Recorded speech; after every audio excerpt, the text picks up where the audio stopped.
Good evening, everyone. We're so glad that you're with us tonight for our monthly meeting for January. It is 6 o'clock, so I'll call this meeting to order. And at this time, I would like to invite Pastor Bill Phillips to come forward to lead us in our invocation.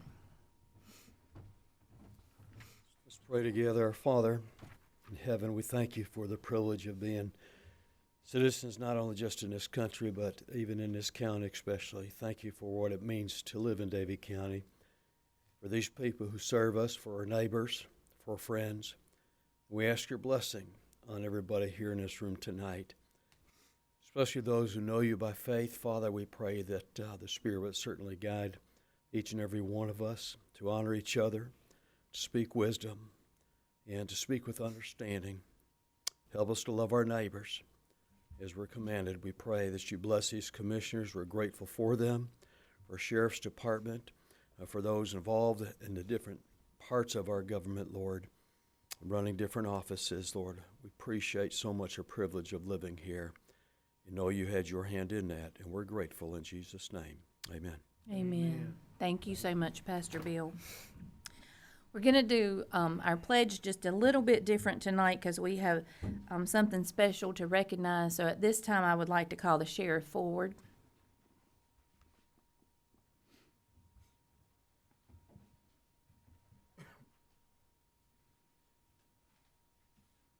Thank you, Madam Chair.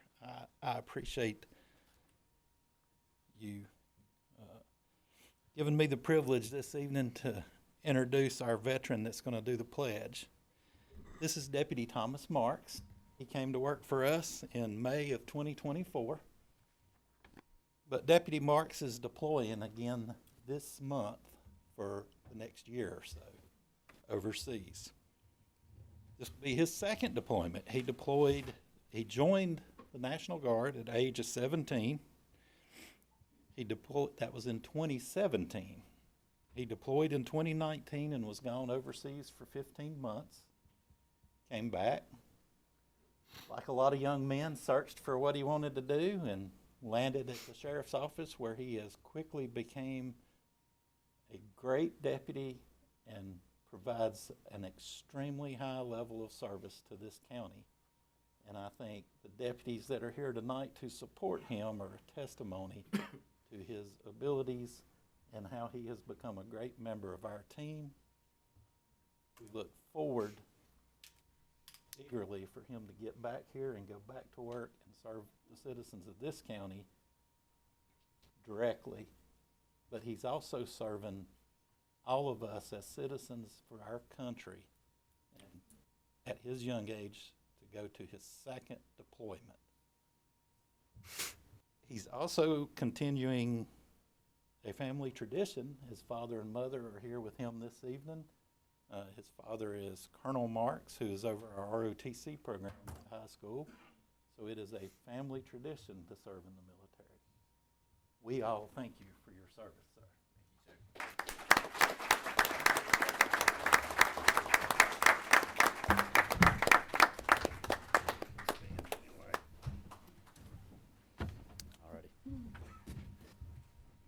I pledge allegiance to the flag of the United States of America and to the republic for which it stands, one nation under God, indivisible, with liberty and justice for all.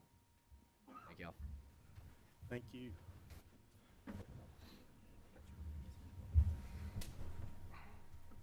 Thank you so much, Thomas, and we just wish you Godspeed and health and safety, and we appreciate you so much for what you do here and for everyone in our country as well. At this time, I will turn it over to Mr. Vogler for our ethics and conflicts disclosure. Thank you, Madam Chair. Pursuant to North Carolina General Statute 168-86 and the Davie County Board of Commissioners Code of Ethics that was adopted December of 2019, I asked each of you before you adopt the agenda if there's any actual, potential, or perceived conflicts of interest with respect to any matter on the proposed agenda which will come before the board for a vote tonight. If so, please speak up at this time before the agenda is adopted. Madam Chair, seeing no one speak up, I conclude there's no actual, potential, or perceived conflicts of interest by any board member. Thank you, Mr. Vogler.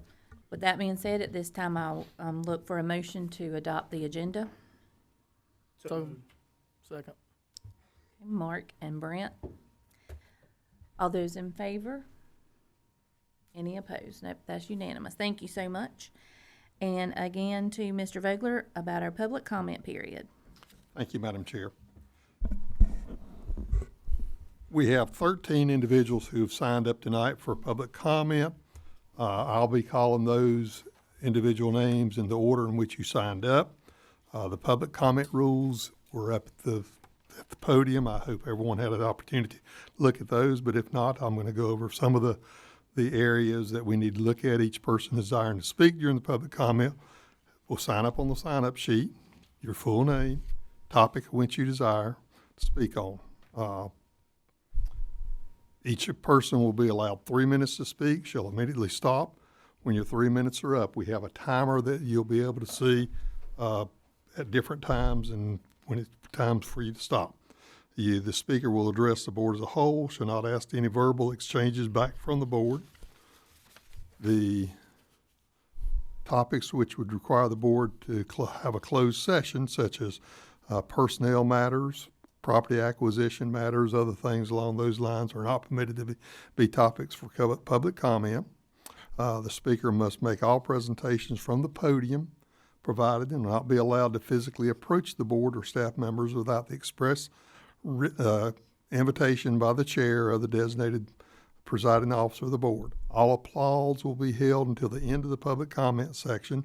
And then this one is important. You have a total of 30 minutes allocated by the board for public comments at each regular board meeting for the Board of Commissioners. Upon motion duly made and adopted, the board may extend the 30 minutes time period for any particular meeting. We've got 13 individuals who signed up.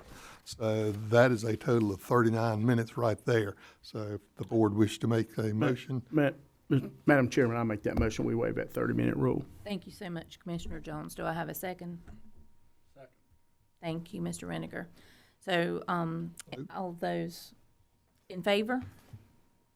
That's unanimous. So we will allow everyone to speak and not hold our public comment period to the 30-minute limit, so. First individual who signed up was Jody Everett.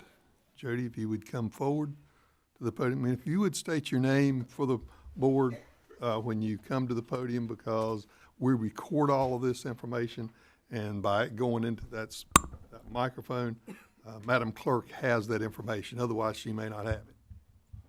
Hey, Joey Everett Jr., 212 Sowers Lane, Advance. Everybody knows me as Jody, and folks up here know me very well already. I'm going to keep it short tonight, so I've got some written comments out. Good evening, Commissioners.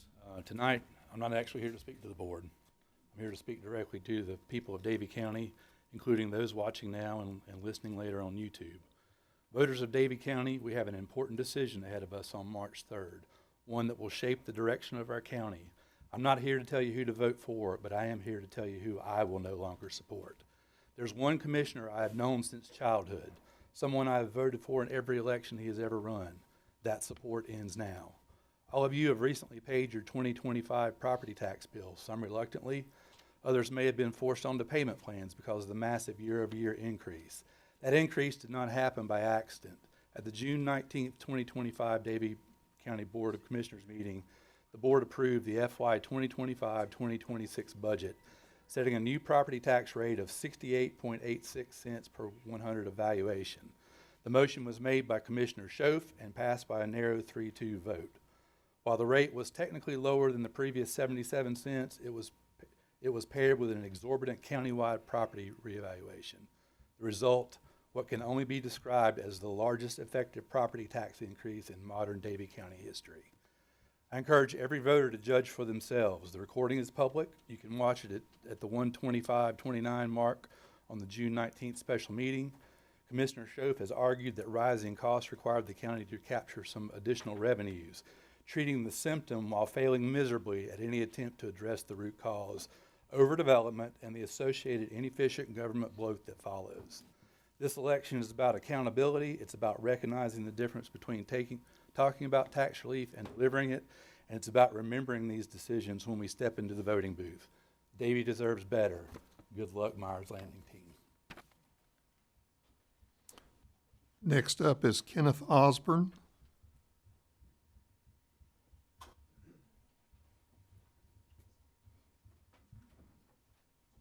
Good evening. I am Kenneth Osborne. I live in, off of Mountain Ridge Trail, which is just, right across from the Landing, Myers Landing, proposed development, and that is what I wish to speak on. I was sent here in 1998 after growing up in Rowan County, just a mile or two across the line. So I've lived my whole life pretty much right here in this general area. Everything since '98 right here in Davie County. Most of that being over in Advance. What led me to leave Advance was all of the development. It's gotten out of hand. I'll be honest with you. An old man told me when I moved here, he said, Advance is going to be where it's not fit to live in. And it got there. I kind of laughed at him when he said it, but it's gotten there. So, in all of my wisdom, in 2024, I started construction on some land I had purchased back in 2012, directly across the highway from this proposed development, 37 acres that I bought. And I built my house up there and moved just to find out that I think the week of final inspections through this great county that they had proposed that there were going to be a lot of houses built right across the road. I'm not going to lie to you that historically I've been a property rights guy. I generally believe that people do what they want with their land. I'm not going to lie to you. And 10 or 15 years ago, my opinion may have been different. It's easy to say that I live right across the road and I have personal interest. That's true. Okay? But the fact is that if we don't get a hold of this development in some form or fashion, it won't just be Advanced. It's not fit to live in. I mean that with all my heart.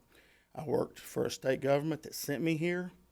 I stayed here because I fell in love with it. I fell in love with the people. I fell in love with the land, the countryside. It is a unique place. I feel that we sometimes desire to be like, at least some of the decisions I see, that we're trying to play catch up maybe to Rowan and Forsyth and Iredell. I'll leave Yakin out. They're still a pretty nice place up there. We don't have to be like those folks. That's what makes Davie County special. I pray that you use your wisdom and to listen to all these fine folks that'll echo things that I've said and hopefully bring more to your table. I'm not going to go into any depth, but I did spend 30 years in conservation. There are going to be issues with wetlands. I've not done tremendous studies on this. 3 minutes will not allow me to present it if I did. But the runoff is going to go, best I can tell, a good portion of it into Lake Myers, which feeds into Bear Creek, which a half a mile down the creek feeds into Hunting Creek. The best wetlands we have in Davie County is all up and down Hunting Creek. Two of the premier waterfowl swamps in this county are on that creek. There's going to be other issues, regardless of what this board says. Thank you to all for your time and your devotion. I know it's a hard job, and I appreciate you. God bless you. Thank you, Sheriff Hartman, one of the first deputies I ever met when I moved here. God bless Davie County. Madam Chair, before we go to the next person, we're having timer issues. Yes, So, well, as soon as I say that, maybe it's been fixed. might be fixed.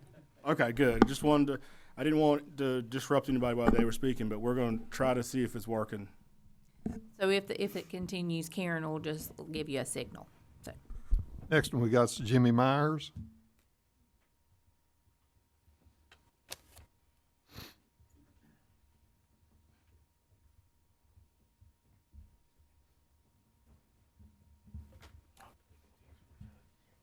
Good evening, Commissioners. I'm Jim Myers.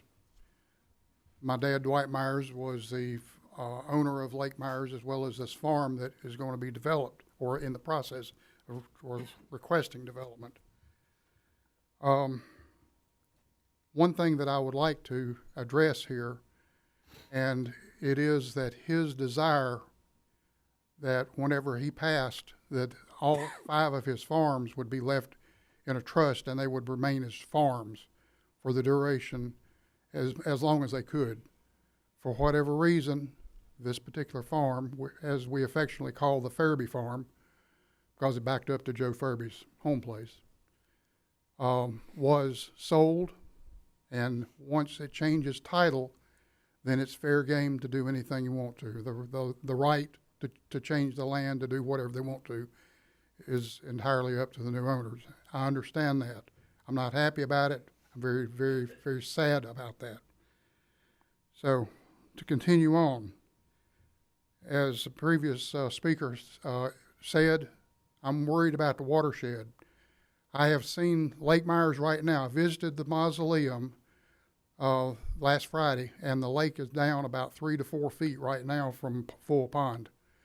The main reason for that is that the water wheel is on 24/7, and it will draw the lake down pretty quick if it's on. I mean, it's not really on full blast, but it's on. So my point to this is, at full pond, I have seen no less than 5 different occasions when we had torrential rains in May, June, or July that it filled the pond up to the point that it was almost going over the spillway, and it was going out the 36-inch, I believe it is, overflow in the lake, which means it also over the deck, over the roadway in the campground, and I'm afraid it's going to back up on this land, on some of these lots. And every time it rains hard, it seems like it washes out that culvert that is there and separates the two halves of the farm.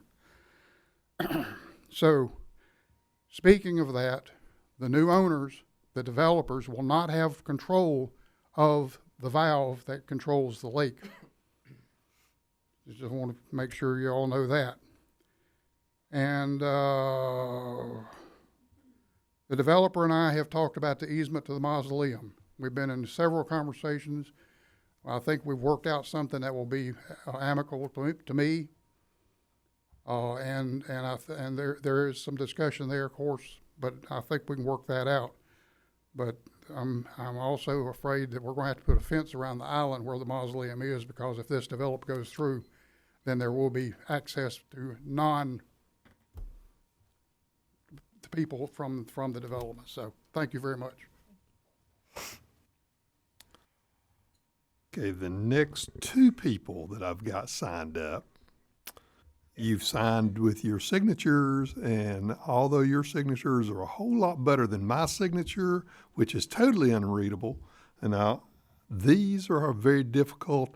The first one is Bill, and I can't make out the last name at all, but it's on the development. So number 4, Bill Coon. Okay, thank you.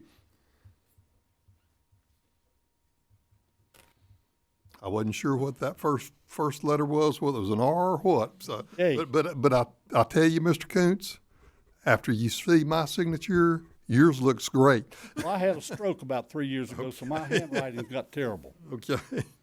I've recovered everything but some of the handwriting. I'm Bill Koontz. I live on Imes Church Road. And all I can say is I'm appalled at our elected officials and appointed officials of the lack of respect that they have for the taxpayers of Davie County. They're leaving developers that come into the county with bulging pockets, and maybe some of that bulge might wind up in some pockets in Davie County. I don't know that for a fact, but it could happen. But they're leaving the taxpayers to pay for the infrastructure that needs to be established before all of this development goes in place. I'm not opposed to development. We need development. But when I can't get up and down the main roads and thoroughfares that we've got in this county, what are we going to do? And it's going to get worse. 601 is an absolute disaster. And a man just told me what one of the solutions was to fix a U-turn so traffic out of the truck stop can go make a U-turn and get back on Interstate 40. Now, that's a real brilliant suggestion.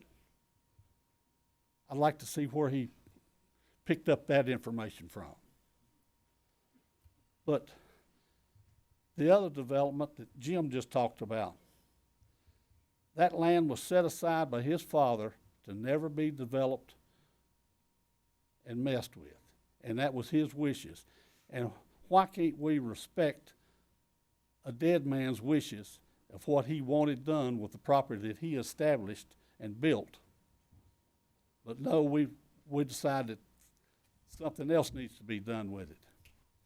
And I've got one point to make, and something that concerns me, because I had some little children once upon a time. We've got some grandbabies now. How long will it take before there's a child in that lake? It probably won't be long, because you get 160 houses and kids playing. What's going to happen? It'll be a dare. Let's get in the lake, or let's get close to it. Somebody's going to fall in, and it'll be the end of them. And they won't be able to stay out of it. But I hope that somebody in this county wakes up, and I'm going to run for county commissioner and see if I can help make some decent decisions for this county. Thank you.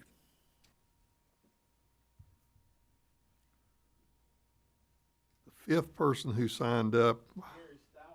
Okay, I see the S, but People know me as Chubby. So. okay, Chubby.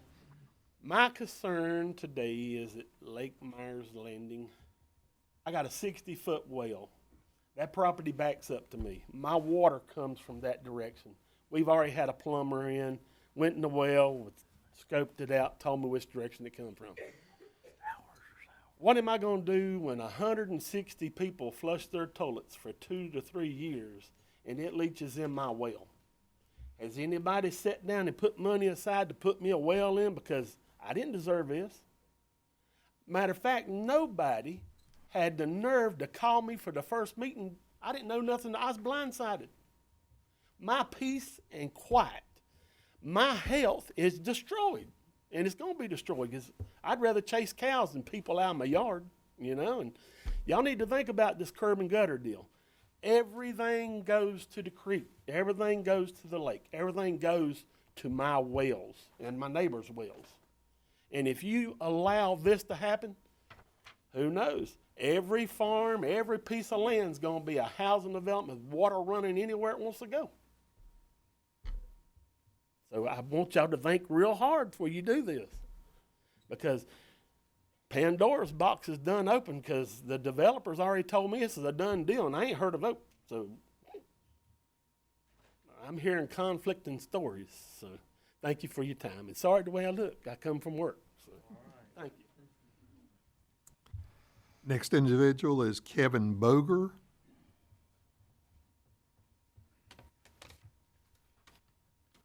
Hello, board. This is my name's Kevin Boger. I live at 2578 U.S. Highway 64 West. Last time I was at this podium was at a planning board meeting, and come with the intentions of what I thought the meeting was going to be. And of course, it was different, and that's all right. But we got to speak our piece, and a lot of times that helps people. If they just feel like that they're heard, that goes a long ways. I'll start by saying I appreciate your service. The last few weeks I have figured out that my life is not affected near as much by Washington or even by Raleigh, but it's mostly affected by the folks sitting in this room. And that gives y'all great power. We appreciate your leadership, and we pray for your leadership.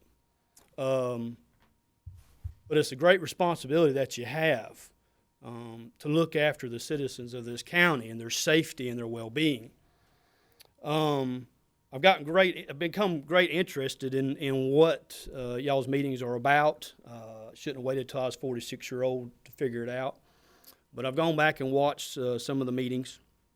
And your November 20th work session, there were some things in there, and I'll get to the curb and gutter of this development if I have time.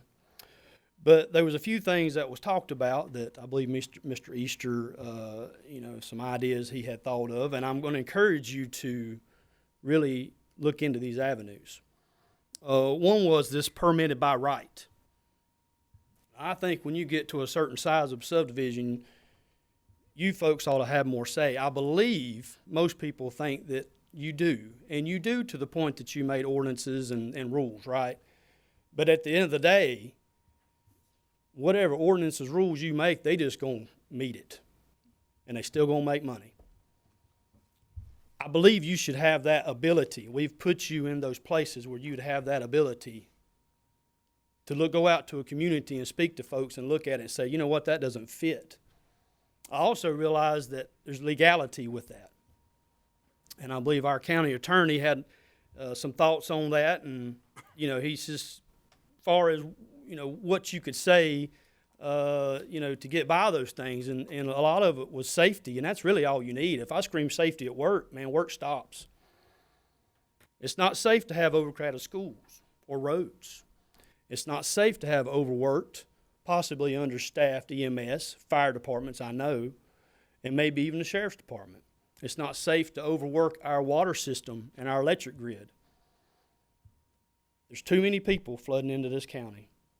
And I said it at the meeting the other day, I understand why they want to come here. It is great. We love this county. Buffers should be in, required developments to be in to talk to the community. Those are things that were talked about in them meetings that I believe you should put on. And I'll finish by saying this, and that went by fast. Thank you again for your service. I know it's not easy, but we're calling you to be the leaders that we voted you to be. And I don't believe anybody in this county is happy with the situation that we're in. Thank you very much. Next signed up was Jennifer Boger.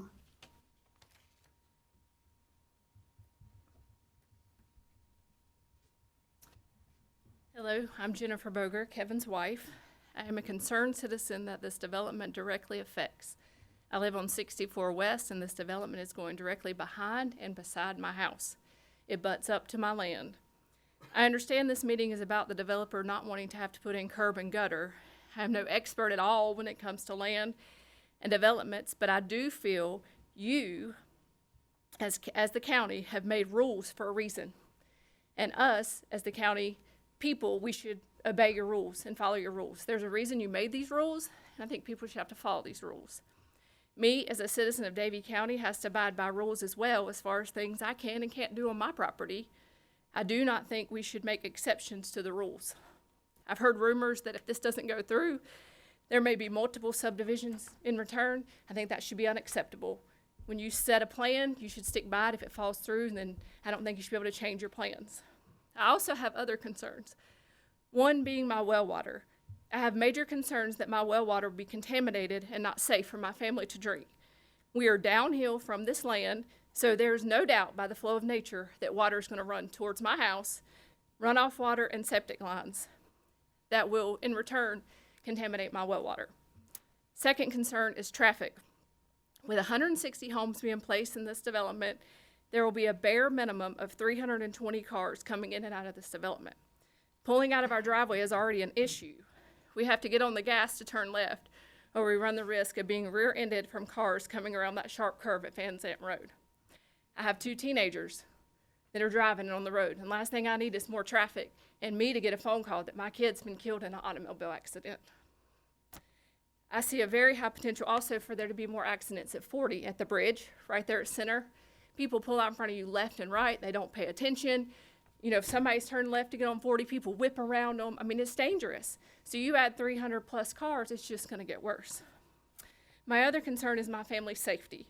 We do not know what kind of people are going to move in this development, and neither do you, and neither does the developer. By the way, the cows make fabulous neighbors. My kids now can go out and play in the yard, and there's no worries. But with this development going at my back door, that will definitely change. How can I know that a stranger or even someone's pet doesn't come into my yard and harm one of my children? We have already moved from our last home, which is actually the home I grew up in on 158, because this county agreed to put an industrial park in my backyard right down the road. So me and my husband did not feel safe, so we moved from the home I grew up to this home. We moved here under the understanding that this land behind us would never be sold and definitely would never be developed. Not really sure what happened there, but some things have changed, and there have definitely been some lies that have been told through this entire process. If I'm being honest, I would put a for sale sign in my yard tonight, and I would move out of Davie County, because everywhere we go, there's developments, industrial parks, and things popping up left and right. Our county cannot handle these people. Our schools are overcrowded, our roads are overcrowded, and it's just going to get worse. Thank you for your time and allowing me to speak for my family and my fellow neighbors. Next we have is Nick, and I think it's Gilbert. Yep, okay. Good evening, everybody. Nick Gavitas. I am a resident of 217 Van Zandt Road, which is adjacent to Lake Myers Landing proposal. I appreciate the time. I appreciate the hard work that the board does. In full disclosure, I am a member of the Davie County Planning Board that you have appointed me to. I'm speaking on my own behalf, in my opinion, not on the planning board's behalf at all, or for Davie County in any fashion. So this is my personal opinion. With that being said, I come to speak. A number of points have already been made and will be made before and after me, but what the planning board had done is worked hard to put in place neighborhood definitions that had been in place before this year, and those have been put in place around small, medium, large neighborhoods. So this is a large neighborhood, and the issue that you are voting on is around curbing. So what the standards we put in place are pretty simple. 22% of green space, and certain lot size because we have septic, and certain things we took into consideration and worked hard for. But the curbing is key for a neighborhood this large. For it to be kind of voided because of cost cutting, it just devalues the neighborhood, devalues Davie County. It is not what Davie County is all about.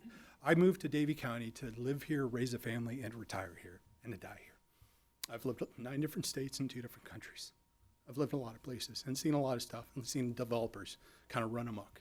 This is something that I think needs to be heavily considered and taken into consideration for every little thing. Just a small curb is a small thing, but it is a very large thing. It also sets a precedent. This is the first case of this development, the test of what the planning board had put together. If the first thing is to say, hey, let's chop it all up, then what was the point of all the hard work? So, and then the backdoor resolution of that is, or the developer may be dicing it up into smaller neighborhoods to get around that. Then again, what's the point?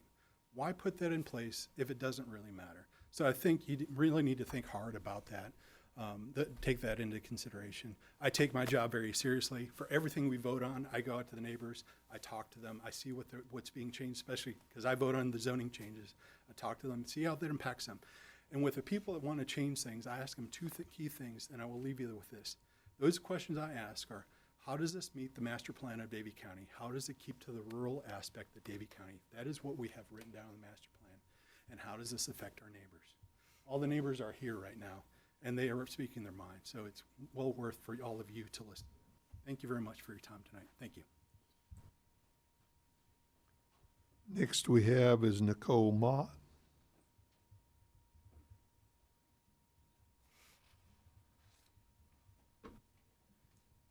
Good evening. Thank you so much for this opportunity to come and express our concerns. I wanted to talk about the Myers Landing project as well. I'll try to be quick. We live directly across the street, across from Jennifer, Gary, and so we have some of the same concerns regarding wells, regarding the traffic. That road right there, 64, it's already very dangerous. It's hazardous. Right as we come out of our driveway, there's a sharp curve. It's a blind curve. And semi-trucks, vehicles come racing around that curve, speeding, just pulling out of our driveway. I mean, we have very little time to react when someone comes speeding around. I have a teenage son who's just started driving, and that's pretty scary. We have to cross the street to get our mail. And crossing the street, I think often if I happen to trip on my way to the mailbox, I'm going to get killed, because people come racing around. Now imagine 200-300 more cars, because the entrances to this subdivision are planned on either side of this curb, on either side of our driveway. I don't know, are there any plans to ensure our safety, to make that road safer, to slow down the traffic, put in a center lane? I mean, that's a whole nother bucket of worms. I don't know anything about the curb and gutter. I know that that's kind of what y'all are talking about, but I really feel like we shouldn't be waiving any of the rules to help make this easier.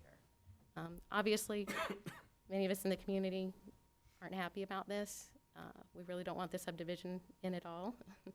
I don't know if we can do anything to change that, Growth happens. I don't think any of us are against growth, but we would like it to be done thoughtfully with consideration and respect for the community members, the people who already live here. And also for the safety of the people who would be moving in, because they'd have to deal with the same traffic concerns.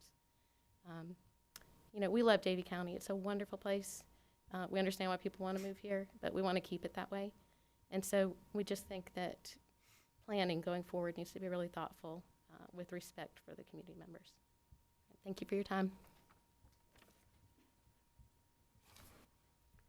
Next to sign up is Francis Barnett or Barnett? Bassett. Two S's, okay, I see.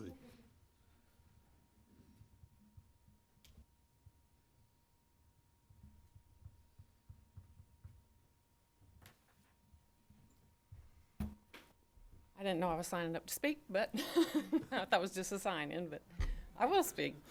I live directly across from the proposed subdivision on Highway 64, part of the Farabee Farm.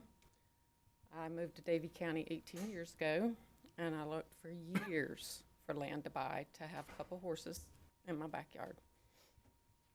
And this has been a dream that I've made come true. And the last place I would ever want to live is in a subdivision. I won't do it. And I hate looking at the proposed plan, seeing that across the street from me will be 4 houses. It breaks my heart. But the traffic, we dealt with I-40 when they were repaving I-40.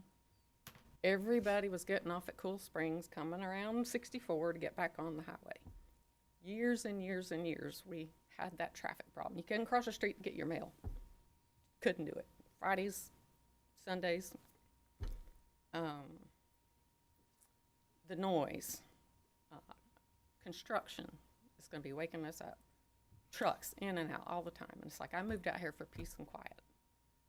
And when the highway wasn't being worked on, it was peace and quiet. But I have horses and want to live in the country. And if the subdivision goes in, I will more than likely look at leaving. I don't want to see it. I don't want to have the traffic. I came here to be in the country. My property taxes just this last year, property value jacked up immensely. And I'm a single person trying to survive, and it's changed a lot in the 18 years I've owned this land. And I don't want to see it go worse. So I appreciate your consideration on people that want to live in the county. We don't want a subdivision in our back door. And I guess that's about it. Thank you. Next is Caden Mott.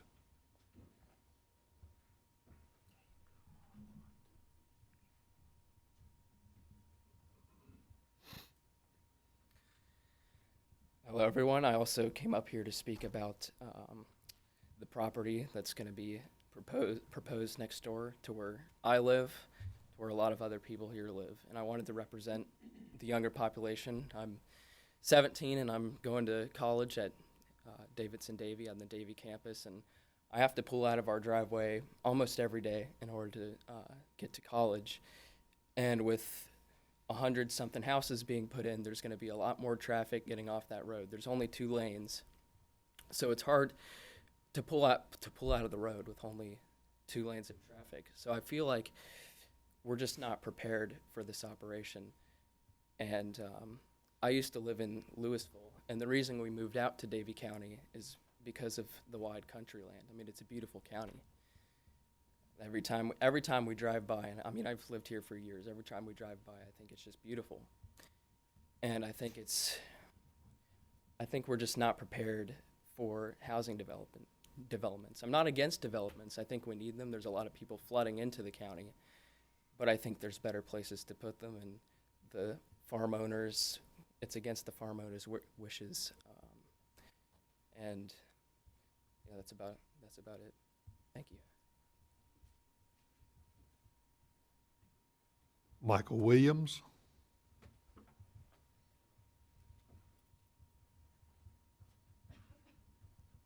My name's Michael Williams. I live at 1793 Farmington Road. I'm kind of in line with the same deal y'all are dealing with, but not the same place. Farmington Community Association was give land to have a park put in. That park has not been in compliance with any of the rules that Davie County Zoning and Planning has put in since the day it was done. Last time I was here was April 16th, 2012. Still haven't done anything. It's supposed to be a lock gate, no lock gate. The gate got tore down last summer. Hasn't been put back up. The guy that tore it down, he should have been made to put it back up. I've had trespassers. I've had people come over late at night. The last time I called about trespassing was January 29th or December 29th. Sheriff's Department sent somebody out. They told me they're not going to do anything because there's no criminal intent. My land is posted. That's criminal intent. That's second-degree trespassing. Why are they not doing their job? If they can't do their job with me, what are they going to do when this new housing development comes in?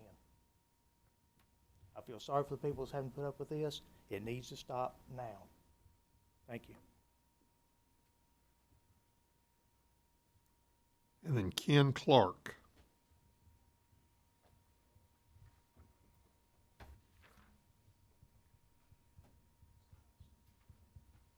Good evening. Thank you for having me here tonight. I just want to talk about this development that's going in. It does not affect me in any way, but I can tell you what developments in the area have affected. My wife and I relocated here from Sarasota, Florida about 3 years ago. We bought 77 acres about 5 minutes from here.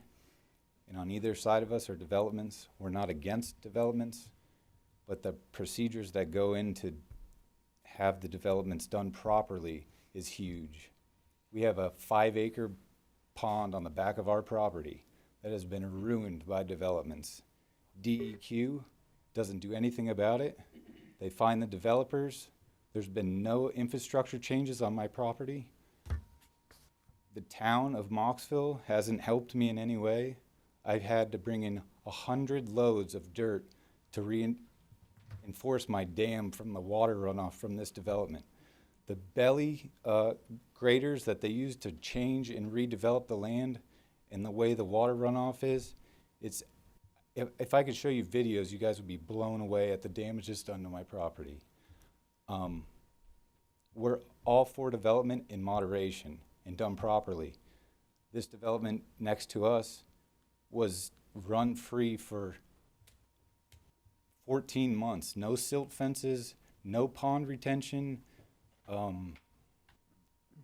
It was bad, like really bad. My pond now still has so much sediment and silt in it that when it rains hard, it stirs it all back up again, and it's as orange as these countertops.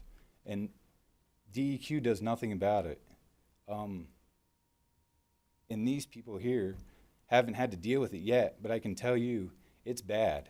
I wish you guys would come to my property and see how bad it is, because it's cost me tens of thousands of dollars just to get my property back to where it was at before I moved there. And the issue is, I didn't have a say because I bought my property as this development was already approved. Nobody thought about me on the down end of it. So these people that are speaking and said that, hey, we're on the downstream end of this, is they're gonna feel the consequences for sure. And I feel sorry for them if you guys approve it. I really do, because I'm paying for it now, and it frustrates me. So that's why I'm here to help them in the community. Like I said, we're all for development. And it's bad. It's really bad. So that's all I have to say, but thank you for your time. Mr. Clark, I'm sorry, did you give us your address? Can you tell me? It's 330 Pete Foster Road. Okay. And we bought 77 acres to get away from development. Thank you, sir.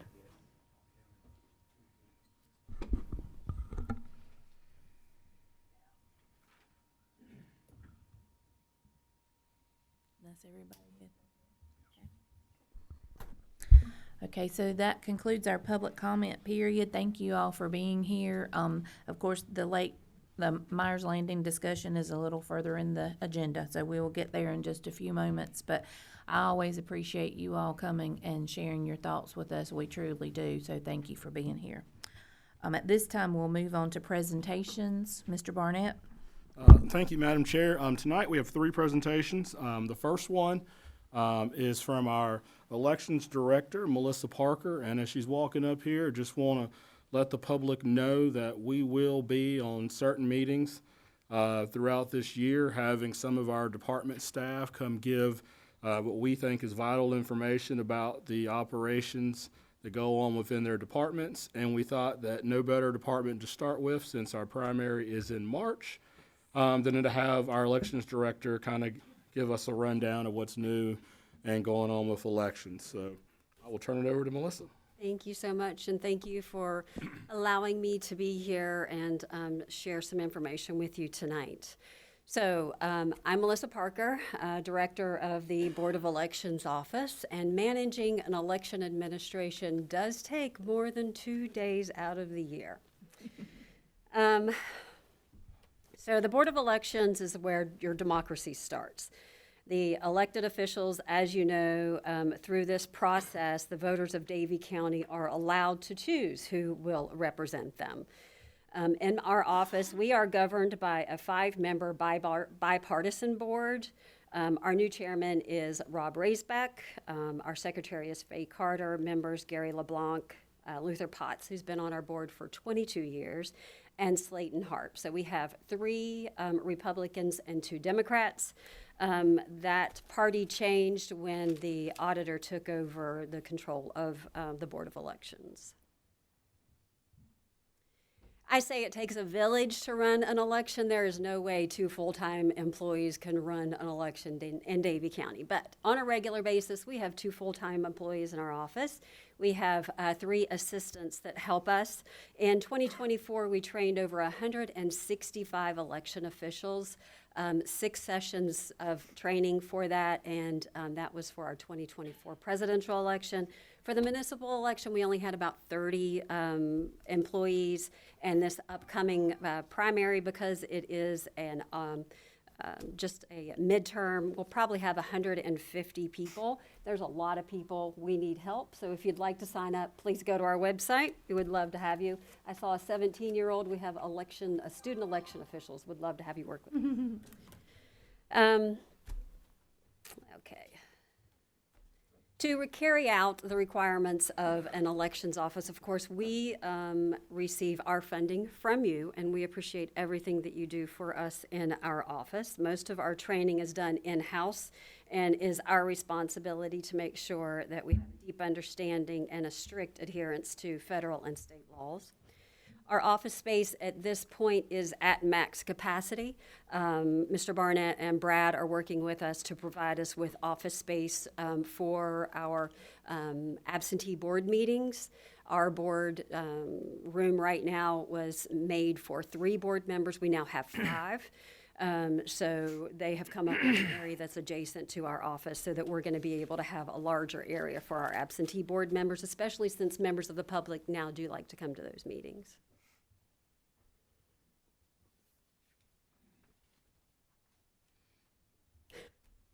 Thank you. So elections staff throughout the state and throughout the country work tirelessly to deliver fair, smooth, and impartial elections.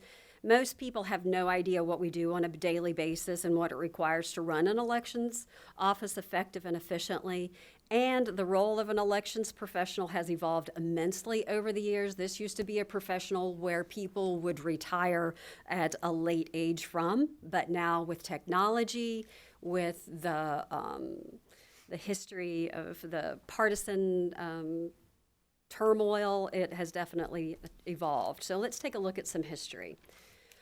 In the past, I guess some people will be familiar with the punch card machines that they used back in Florida in the 2000 election with the hanging chads. We no longer have that problem, thank goodness. We now use our express vote machines. They're ADA compliant. We've had those since 2019. We have our digital tabulator, our DS200. And before, with our absentee by mail ballots, you had to have a medical reason to request an absentee by mail. Now there is no excuse absentee by mail and also in person, because to early vote, you also had to have an excuse to do that. Our voter registration totals, as you can see, have increased. The 2024, that total was after our last presidential. We're still right around that same number. We haven't really fluctuated much, but it sounds like it could. Absentee voting trends, as you can see, they fluctuate over the years. The 2020 election was our biggest turnout for absentee by mail ballots. The 2022 election, you can see there those numbers. That's going to be more like what we're going to have this year. But the 2024 requests, we had 1,628 requests that were mailed out, but only 986 returned. But a majority of those were, they came back to early vote. So let's take a look at our early voting numbers. And as you can see, we broke records for 2024, and I can see that trend continuing from here on out. This is an example of what the role of an election official may look like on a daily basis. So let's dive right in. Election law, it's our responsibility to conduct federal, state, and local elections according to state and federal law, and also the Help America Vote Act. Campaign finance, as elected officials, you're extremely familiar with campaign finance. It's our responsibility to manage candidate committees, ensuring that reports are received timely and that all expenditures and donations are in compliance with North Carolina campaign finance laws. Accessibility, we make sure that all of our voting sites are ADA compliant. All 14 precincts and 3 early voting locations have curbside voting available for voters who may not be able to walk into the voting precinct. We can take the ballot out to them. We also have a service for our blind and visually impaired. That's our VIP voters. They can sign digitally through the computer and request their absentee electronically. We have our MAT team for our assistance for our nursing home facilities. We send a MAT team out. It's a multi-partisan assistance team that go out to the nursing facilities throughout the county. They help them. They're trained to help them fill out their absentee ballot request form, and then they will go back after the ballots have been mailed out and help them to vote their ballot if they need that as well. And just to note, absentee ballot will start going out on the 12th of January. Can I go back? Logic and accuracy, ballot proofing, that is, the ballot proofing is being done now. So the ballot proofing process is a lengthy process. It has to be proofed 4 times before the ballot is actually sent to the printer.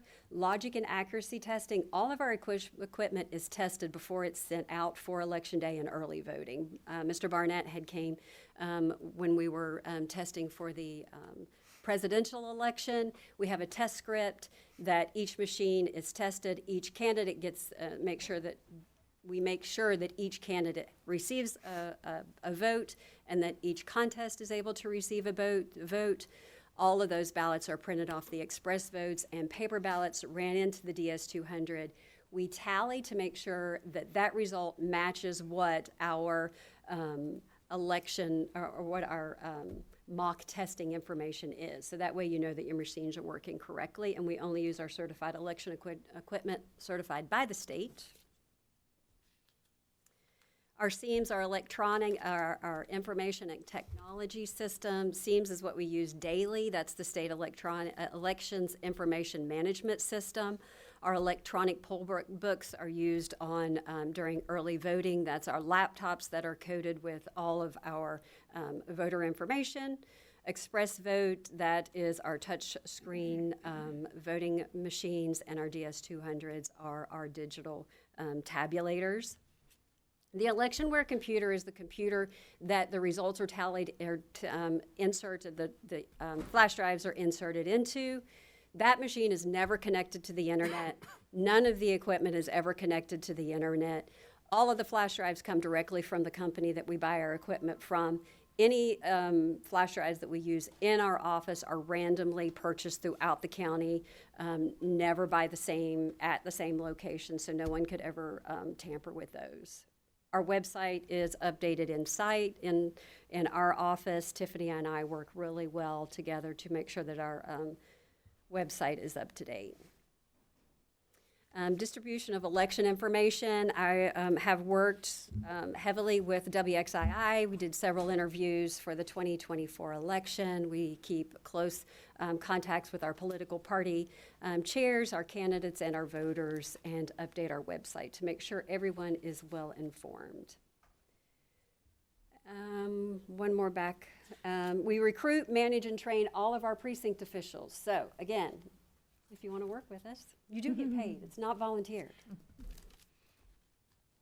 Logistics. We're responsible for coordinating and moving all of our supplies. Brad works with us closely to make sure that all of our Election Day supplies are delivered to the correct precinct, because not all of them are the same.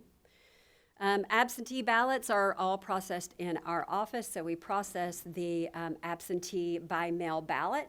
When a person requests an absentee ballot, they're assigned a barcode. So when that ballot is mailed to that voter, the system codes that with a date stamp. When that ballot is sent back to us, we scan that barcode, and that person is given voter history. So that means if that person shows up on Election Day or during early voting, it's going to flag them as already voted. So that's going to prevent your double voting.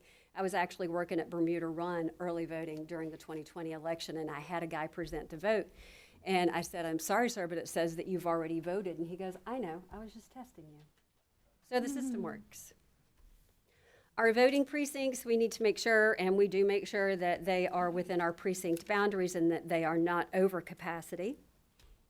And managing an election, project management, it's all about being able to make sure that all of your projects are completed on time, and most of those are mandated by law.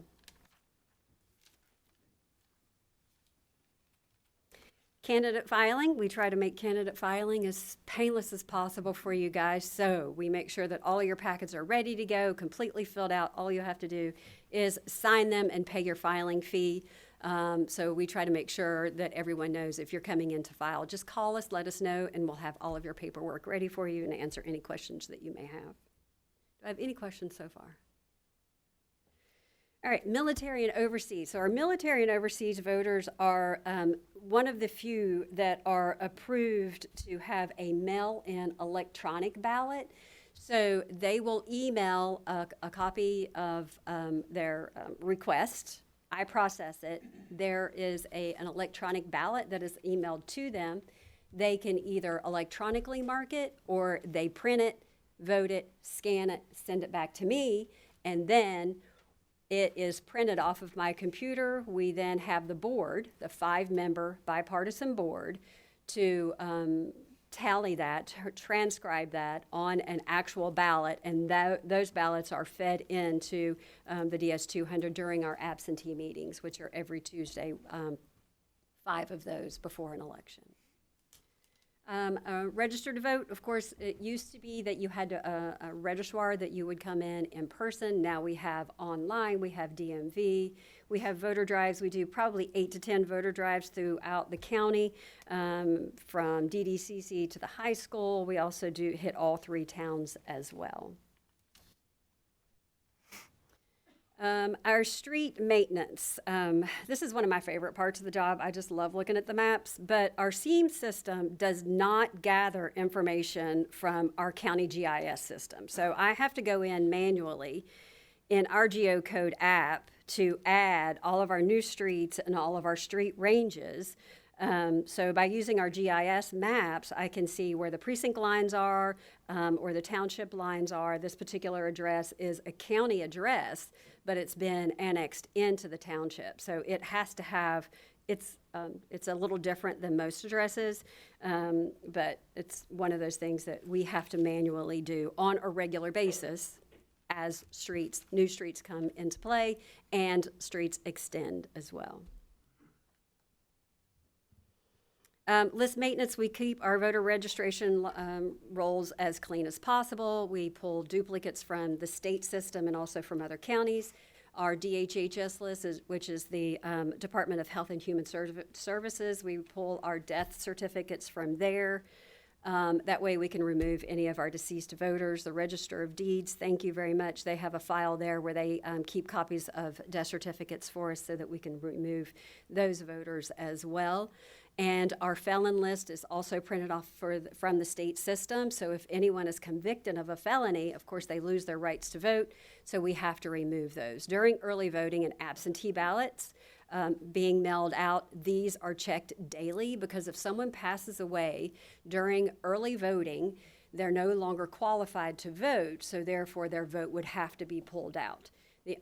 Now, if they passed away on election morning, they voted on election morning and they passed away that night, then they're eligible. But if they pass away or we find that they're convicted of a felony before election day, they are no longer qualified and their vote is pulled. We also pull 2 list maintenance lists. The NCOA comes from the postage from the Postal Service. So if anyone turns in a change of address, then we get that information. We send them a confirmation card and ask them to verify which or where they live. So that, again, we keep our voter rolls up to date.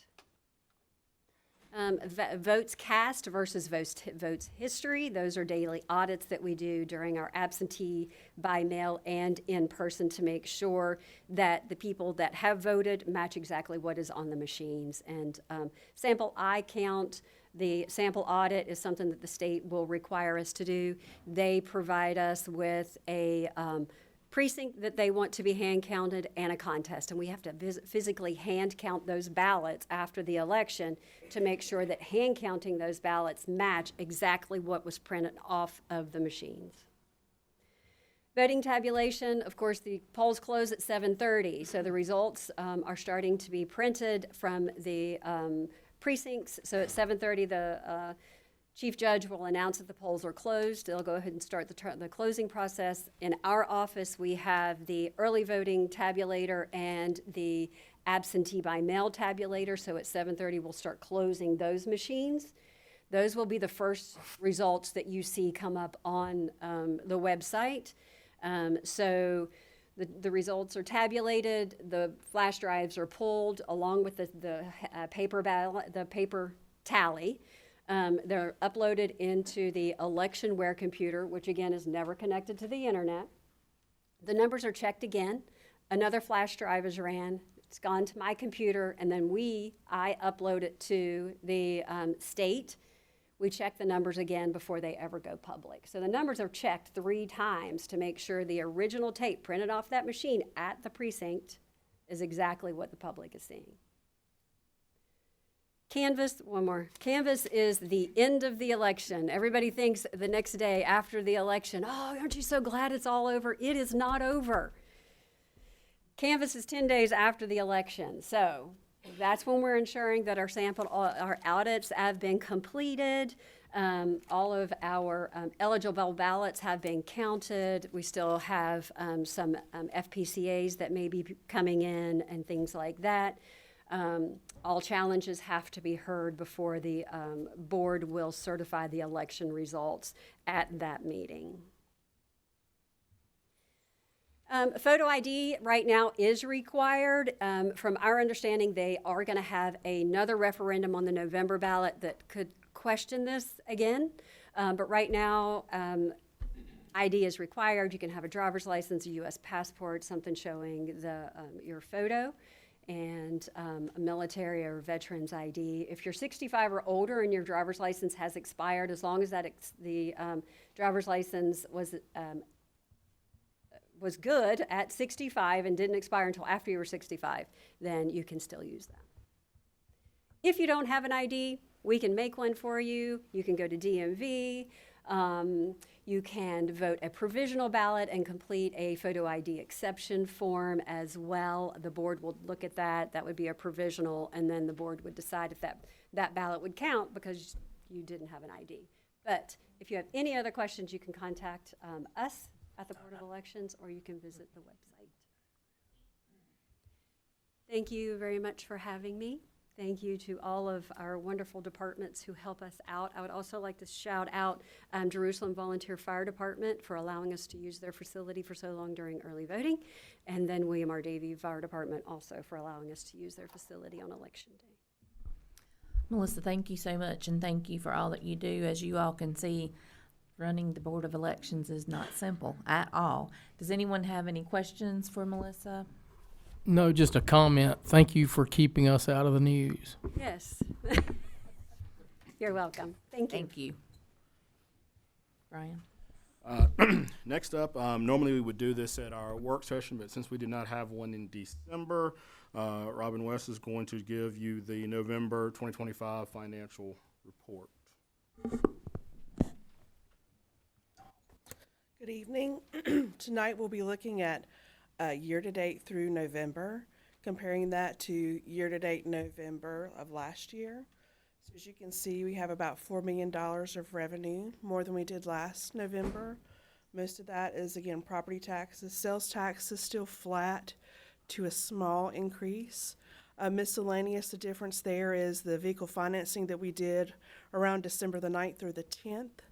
And in general government, the expenditures are the differences between the timing and amount of the contributions to the fire fund as well as the capital projects fund. The remainder of the differences are just timing and just overall, increases as the price of things go up. Here is the bar chart for revenues. The blue bar is the current year. Last year, fiscal year 25 is yellow, and the green line is fiscal year 24. Again, miscellaneous is due to the vehicle financing. Let me know if you have any questions. I have a general question about the audit, and one of our commissioners is an auditor or a CPA. I really don't understand the delay. I understand we're laying in the laps of the federal government. Yes. So I guess my question would be, we have 100 counties. Are 100 counties behind on their audits? Yes, they are, because they were waiting on the OMB circular that comes from the Office of Budget Management and Budget from the federal government. So we've gotten an extension from the local government commission to have an extra 43 days to submit our audit, because the OMB circular on what they have to test for single audit, which most counties fall into, would fall under that. So there's a lot that hasn't been submitted yet.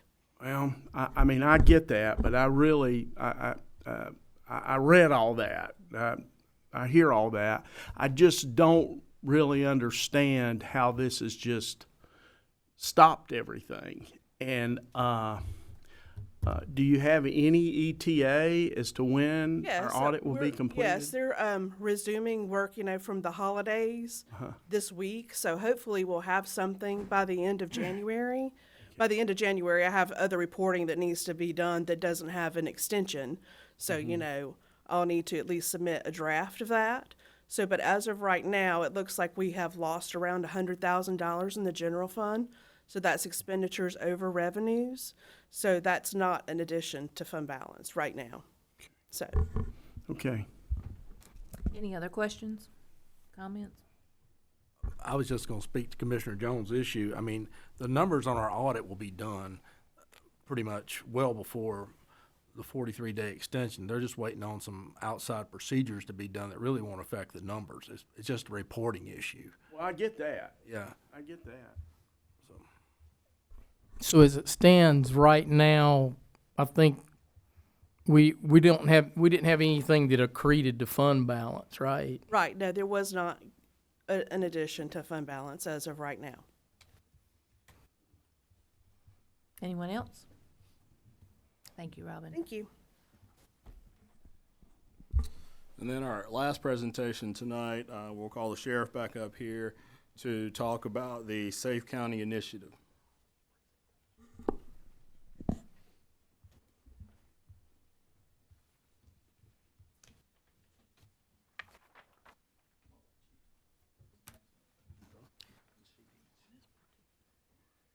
Well, thank you again for giving me an opportunity to do the first public presentation of a project we've been working on this year. A little background quickly. But the first part of this year, I tasked my senior staff with looking at what we need to do for the future.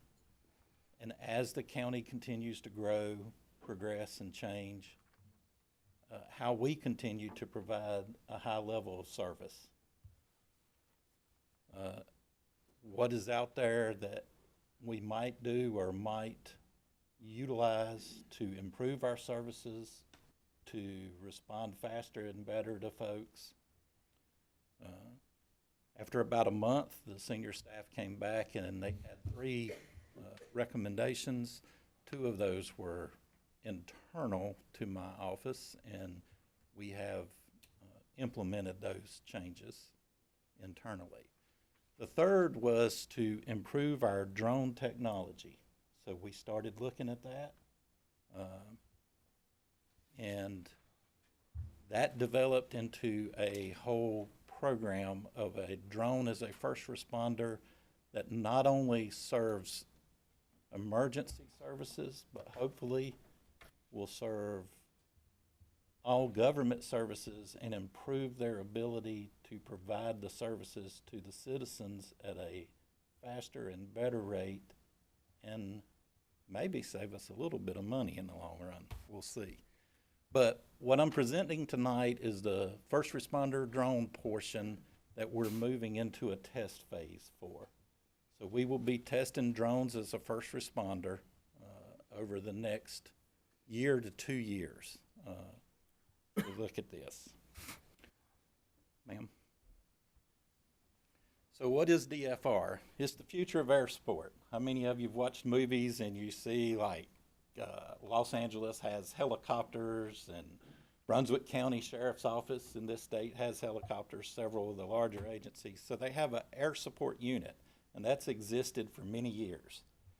Drones would give us the capability to have air support and response units in the air at a reasonable cost that you could not afford if you had a helicopter. So that's basically what a DFR is air support. It's the modern equivalent of air support for law enforcement and or first responders, also fire service. Please, ma'am. So how does this work quickly? In an integrated ecosystem, which is part of the larger project that we're looking at in the long term. Drones as a first responder are connected to our CAD system basically. So as soon as you call 911 in the modern time, it catches your phone and geolocates it. So it knows where you're calling from. Well, that geolocation is automatically fed over to the drone, and a drone can be launched and be flying to your location before communications ever completes talking to you and getting the information over the phone to dispatch an officer with or dispatch a fire department. So the drone can be en route much faster than the officers. It will arrive on scene virtually, which gives us eyes on the scene. So in this example that we're using, it's a road rage incident, so we can search for it by the vehicle description that's given over the phone. We locate that vehicle. They identify the tag, the drone does. The drone can automatically check to see if it's a wanted vehicle, a stolen vehicle, those kinds of things, and notify all responding officers. We can then add it to the hot list. If we have flock or LPR cameras around the county and it drives by one, it will notify everybody that that suspect vehicle just drove by it, which lets us focus on and track that vehicle or be close to its location for officers to intercept it and hopefully make an arrest. Ma'am? So earlier this year, we did an impact analysis of what this would mean for just the first responder part. So really what it means is we get there faster. So the impact analysis shows that we could get there 3.3 times faster than a traditional responding personnel. Ma'am? So what we did was provide our LPR data and our 2024 CAD data to the vendor. They looked at, for an impact analysis, what the capabilities would be, which would be a fully integrated rapid drone deployment to calls for service and flock alerts across the county. It's designed to arrive before ground units, providing real-time aerial intelligence, which is the air support unit.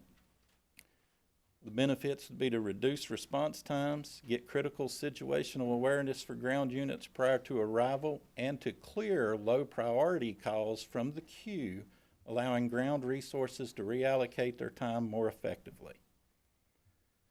So that data that we provided for the whole year of 2024 to them shows that we provided a total of 25,695 calls. Now, this is only sheriff's office data. I didn't include fire departments at this point in the study. The proposal at that point was to provide 5 drones, which you can see would cover about 38 square miles of the county. That particular proposal at the time was based on where we're busiest around the county. Those 25,695 calls, we were able to identify immediately calls based on what's going on in some other cities that already have drones as first responders and the types of calls they're answering.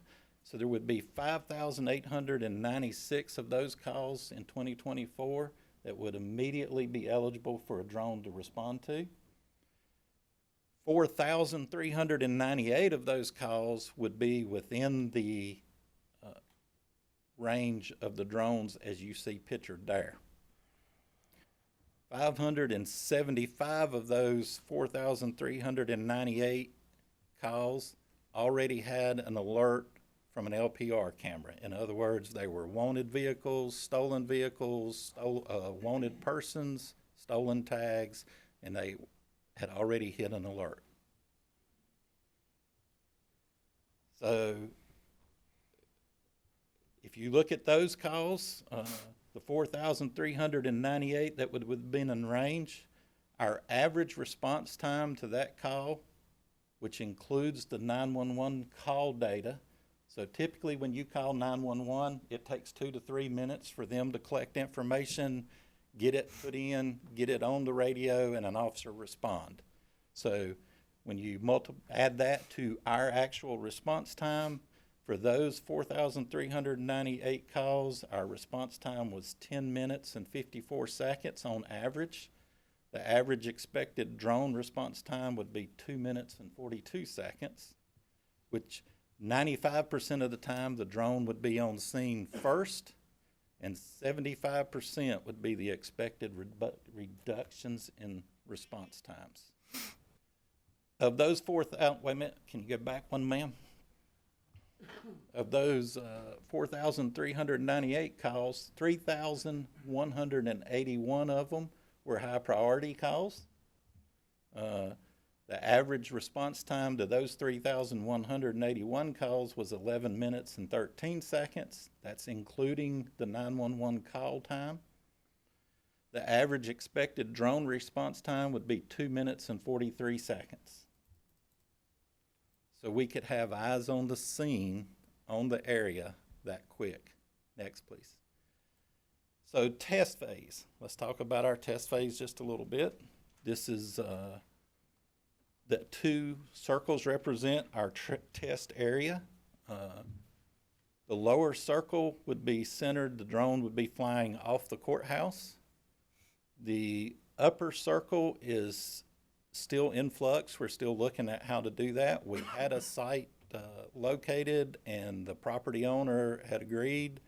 We met with the vendor engineers there and turned out that that site was not workable for a drone to be based at. So we're still in flux there, looking at where the second drone would be based. Somewhere in that same area at the very pulling back, if we have to, we can fly both off the courthouse. So we still would be in the busiest area of the county, which is where we want to run our test. So you have on your paper that same form we just looked at that shows our zones, how the county's divided by our zones. So what the graphic shows you on the screen are the 7 busiest zones for the year 2025. So as you can see, 4 of the 7 busiest for sheriff's office traffic are within where we would be testing.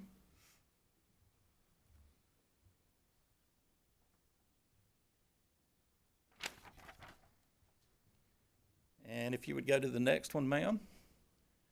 So we did this for fire too. We moved the fire volume to match our patrol zones so you could see apples to apples.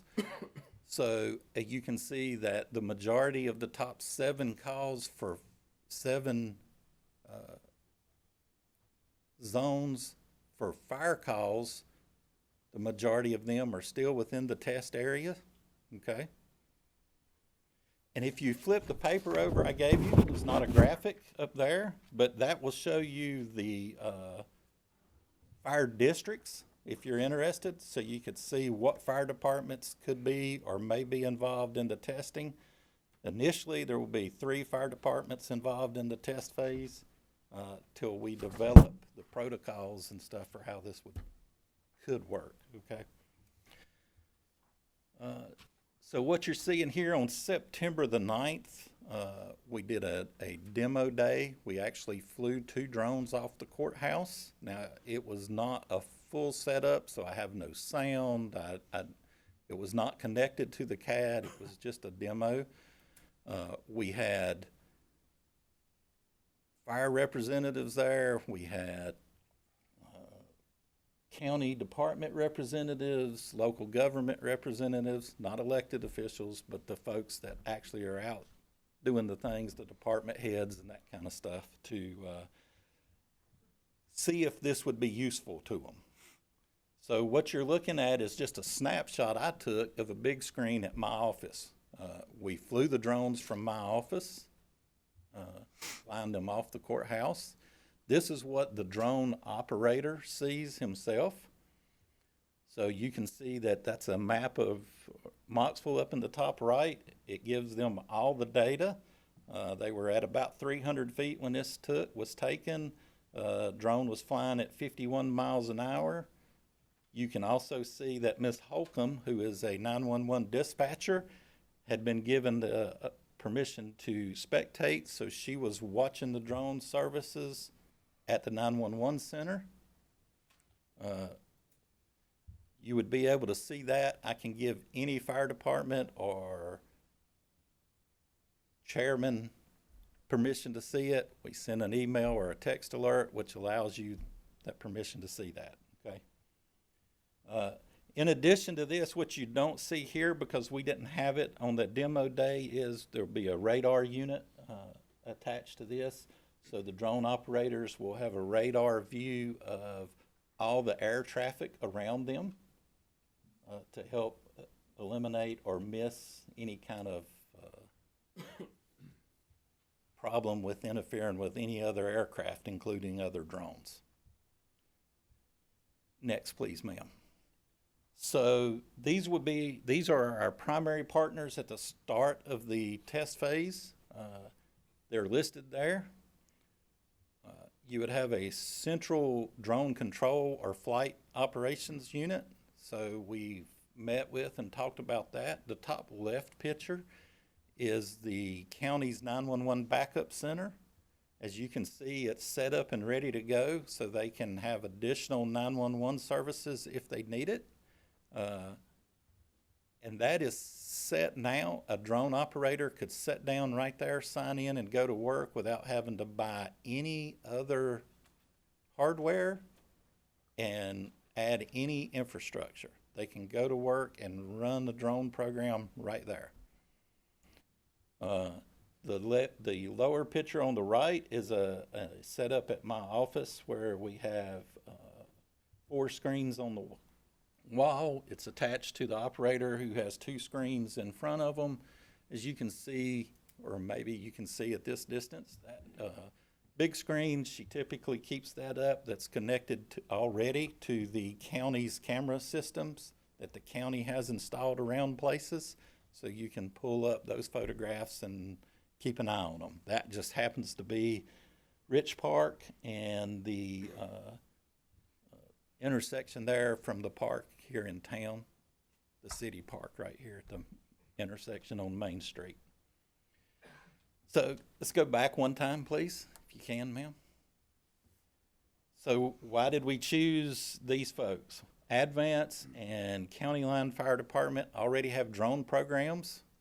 So long-term, you're looking at this, for example, what can the water department do? They have to inspect water towers, and I have a video of that that we'll show if you want to watch it.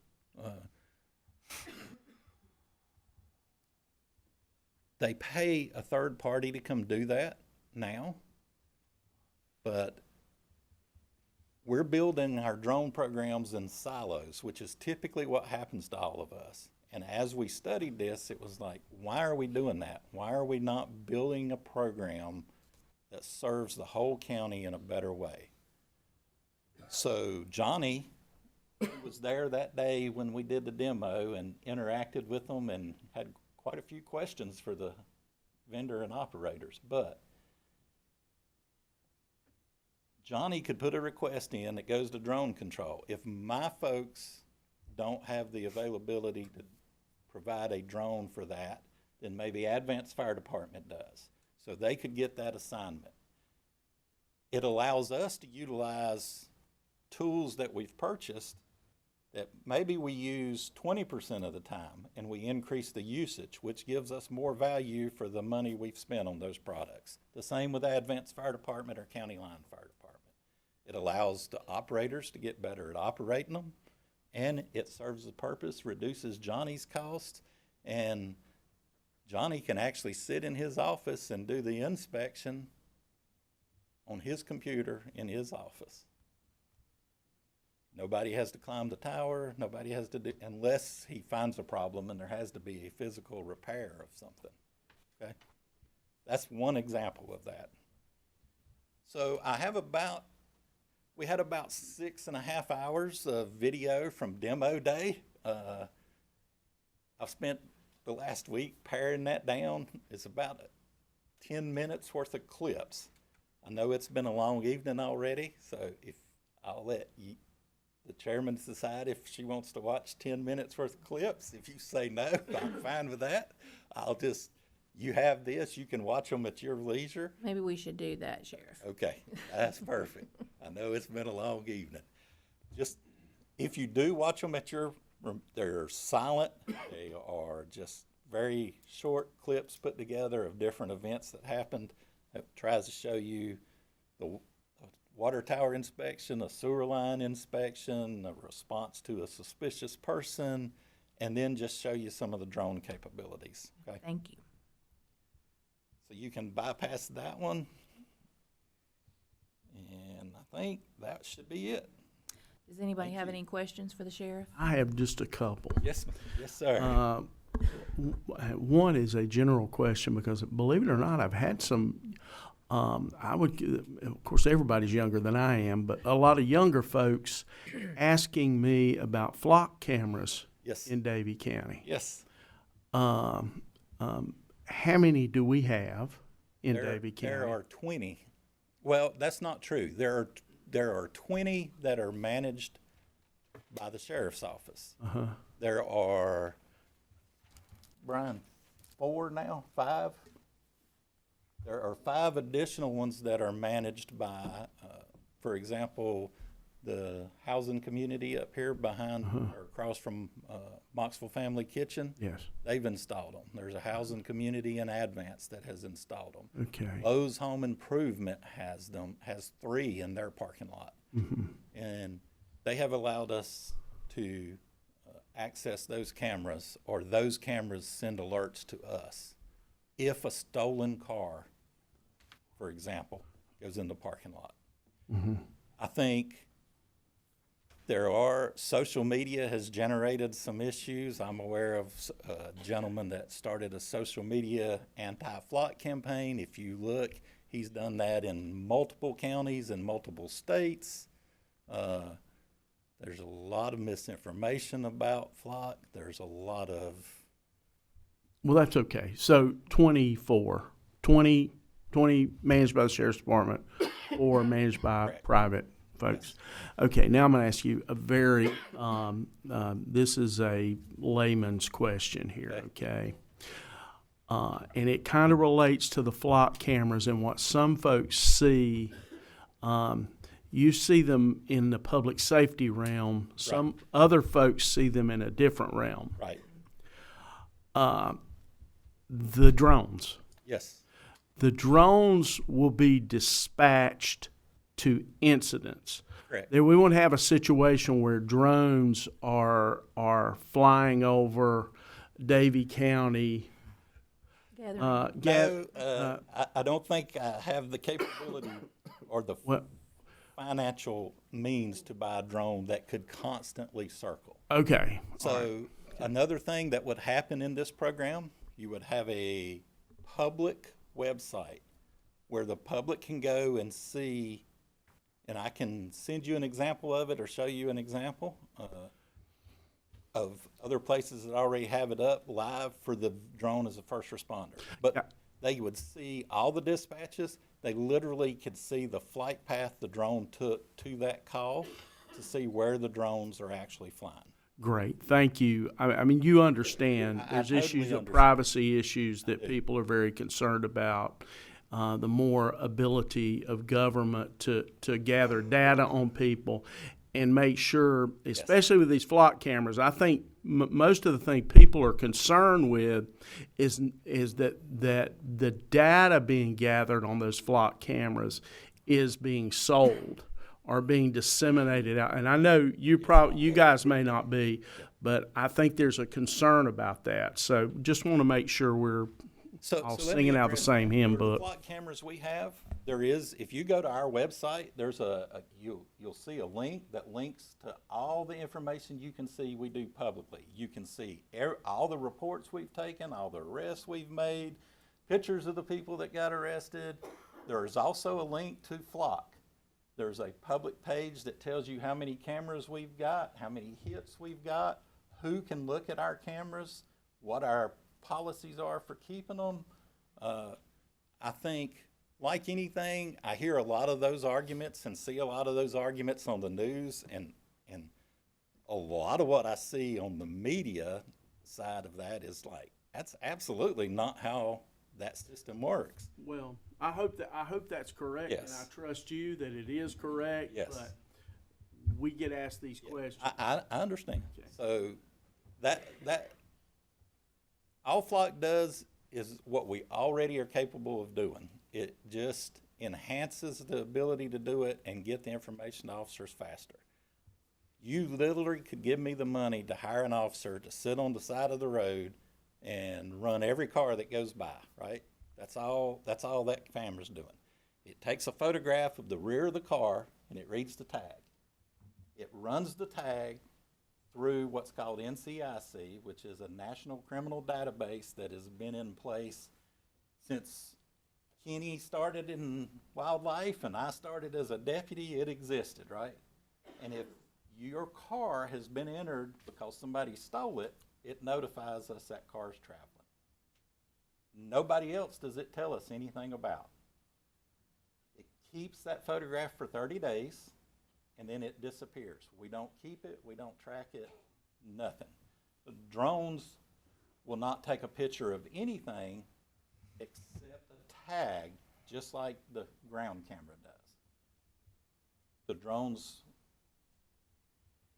are just for us to monitor or have that first response time to a call. For example, if Chief Miller's in advance is responding to a fire alarm at the school, if I can get a drone there faster, Rodney, if you don't mind me asking, how many agencies respond to a fire alarm at Shady Grove School? 5 agencies running lights and siren to that school.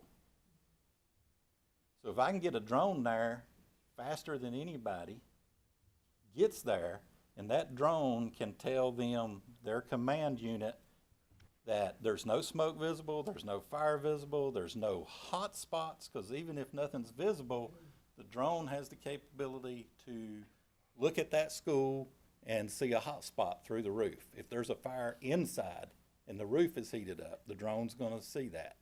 So that drone operator can then tell their command units before they ever get there what's going on. If there's smoke, where it's at in the building, if there's flames, all those things can be given to them beforehand. And that command unit can make a decision of slow people down, keep everybody coming, which improves the safety across the county, reduces wear and tear on equipment and vehicles, et cetera, et cetera. Okay? Anyone else? I did have one. If somebody goes through one of your license plate readers, how long does it take it to notify your department that that is a stolen car? If it's a stolen car, it takes probably 10 seconds. I mean, and you would be surprised, like I just showed for the few calls that were in the circles on the study, there were 575 hits on vehicles that had been entered or looked at for some reason just in Davie County. And that was only 38 square miles of the county, which is what, about half the county under that impact analysis? So there are a lot more cars traveling the roads with stolen tags and et cetera, than people realize. Anyone else? Thank you, Sheriff. Yes, ma'am. Thank y'all.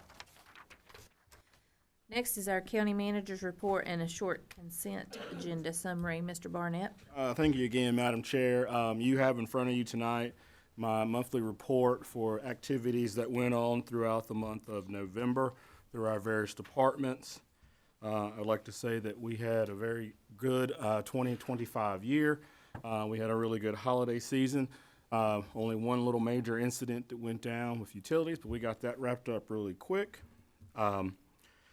I would like to point out that we have completed our renovation project on the 3rd floor of the courthouse, and we are looking to do a ribbon cutting, I think, this Friday. So Karen has gotten that information to you if you'd like to attend. Our other major project is our water treatment plant, and I know it seems weird from when we started that 2026 seems so far in the distance, but this spring we are looking to finalize that project as well. So we're happy to see that. And then just to let the general public know that our work session for the month of January on the 22nd will be a budget workshop for the 2026-2027 budget. We have probably a full day planned of presentations from our departments and some of our various partners to talk about the upcoming fiscal year. That's all I have for the report. In terms of the consent agenda, we do have items A through F. I just want to point 2 items out particular. Item A, back in November, we approved the 2024 fire code, but we accidentally called it the 2025 fire code. So on your consent agenda tonight, just to, from an administrative standpoint, so that if somebody pulls it up 20, 30, 40 years from now, we have the correct year attached to the fire code.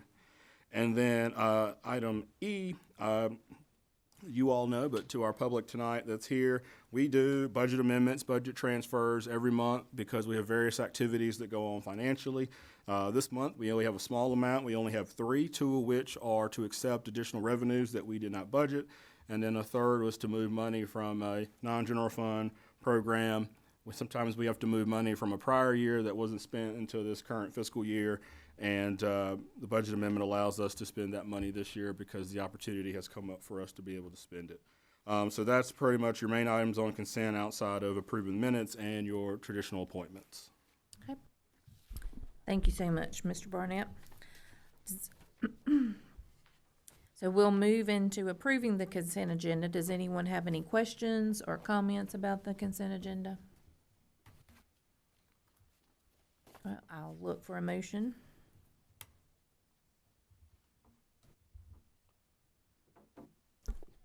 Motion to approve.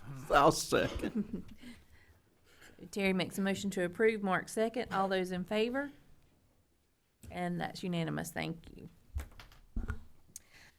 Does anyone have any old business that they would like to present tonight? Okay, we do have some items under new business, and we're gonna send that over to Ed for these first three. Okay. As you know, the Davie County Board of Education adopted a resolution on October the 7th, 2025, in which they indicated that they had declared the Cherry Street property is unnecessary and undesirable for public school purposes. They have received a written offer to purchase the Cherry Street property for the sum of $450,000 from the Davie County Museum Incorporated. Before they can do anything, they have to offer that property to the county pursuant to North Carolina General Statute 115C-518 and see if the county wishes to buy the property for the same price. You've got before you resolutions to accept the property from Cherry Street from the Board of Education for the $450,000. You've got a second proposal for this board to surplus that property that's currently located in Cherry Street. And then you've got a third resolution to accept a offer from the Davie County Museum Incorporated to purchase that property from the county for $450,000. They have signed off on the offer to purchase. We have not at this point in time. They have deposited the $450,000 already into a law firm's trust account, so we know the funds are there. If this board decides to go ahead and move forward with adopting these three resolutions, then at that point in time, there would be a transfer all at the same day, same closing from the school to the county, from the county to the museum. And the county would not have any monies involved in that. The closing costs that the county would normally incur in those types of closing, the museum has agreed to pay, and that's in writing and signed off by them also. So the county would have absolutely no funds involved in this from start to finish. Thank you, Mr. Vogler. Does anyone have any questions or discussion? Okay, we need to do these one at a time, correct? That's correct. Okay. So the first is the resolution to accept property on Cherry Street from Davie County School Board. Do I have a motion? So moved. Commissioner Schoaf, do I have a second? Second. Commissioner Reniger? All in favor? That's unanimous, thank you. The second is a resolution to surplus property on Cherry Street. Anyone like to make a motion? Motion. Commissioner Jones, and a second. I'll second that. Commissioner Reniger, thank you. All in favor? And that is also unanimous. So this says discussion and vote, but we need to approve the resolution as well. Okay. So You'll need to approve the contract. our third step is to approve the contract on selling the Cherry Street property to the Davie County Museum under the terms that Mr. Vogler has described. Do I have a motion? So moved. Commissioner Schoaf, a second.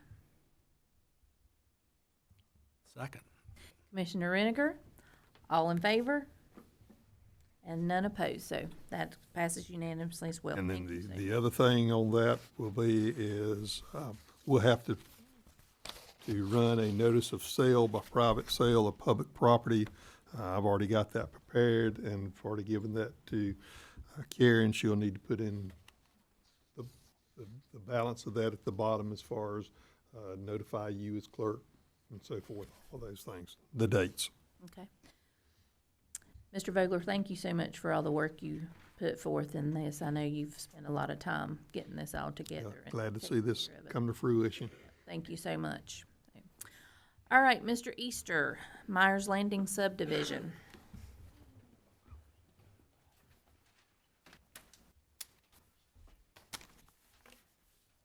Thank you, Madam Chair, Board. So tonight I present Myers Landing subdivision. Just a general overview of the property. This is the final submitted proposed site plan for the subdivision. Where we're at with this is it is permitted by right. So what we're doing today is part of the approval process. The Board of County Commissioners will sign off on the subdivision to make sure it meets all the design requirements. The applicant has asked for some waivers for the requirements of the subdivision. So that's what we're here today. What this is a Class 5 subdivision with 61 or plus lots. A part of the approval process to make sure that it meets all the design requirements, it requires a TRC and staff approval of the site plan. Common open space shall be 22%. It would have to have pedestrian access, sidewalks, would have to have street lighting, street trees, have at least 2 NCDOT approved entryways, curb and gutter, as well as the final site plan approval by the Board of County Commissioners, as well as the Planning Board. Brief overview of the subdivision, some of the logistics of it. The total is 226.31 acres. The applicant is proposing 161 lots. That equals about 0.71 dwellings per units of density. They're asking for they're proposing 50.16 acres of common space, which equals about 22.16%. The property is located off of US Highway 64 West and Fred Lanier Road. There's entryways off of both of those roads proposed. So in the approval process, it allows alternative compliance measures may be proposed, which vary from the strict application of the above requirements in order to accommodate the unique character of the site or to utilize innovative design. Alternative compliance may be granted by the Davie County Board of Commissioners upon review of the Davie County Planning Board and finding that the proposed alternative fulfills the intent of the chapter, as well as or better than strict compliance with the requirements of this subchapter. So that's what allows us today. So of all the said requirements in a Class 5 subdivision, the applicant is asking for a waiver with alternative design for curb and gutter. So that's where we're at. So the proposed applicant, some of the increased conditions is what they're asking is they're going to increase the amenity area at the very large common area at the lake that will include but not be limited to walking trails, install kayak storage and a launch area, install a picnic shelter, install grills, install playground equipment. At 2522 US Highway 54 West, install a 6-foot privacy fence along the shared property line. So that individual property is kind of on the south portion. You can see it pointed out in the map there. So they would install a privacy fence around that individual property.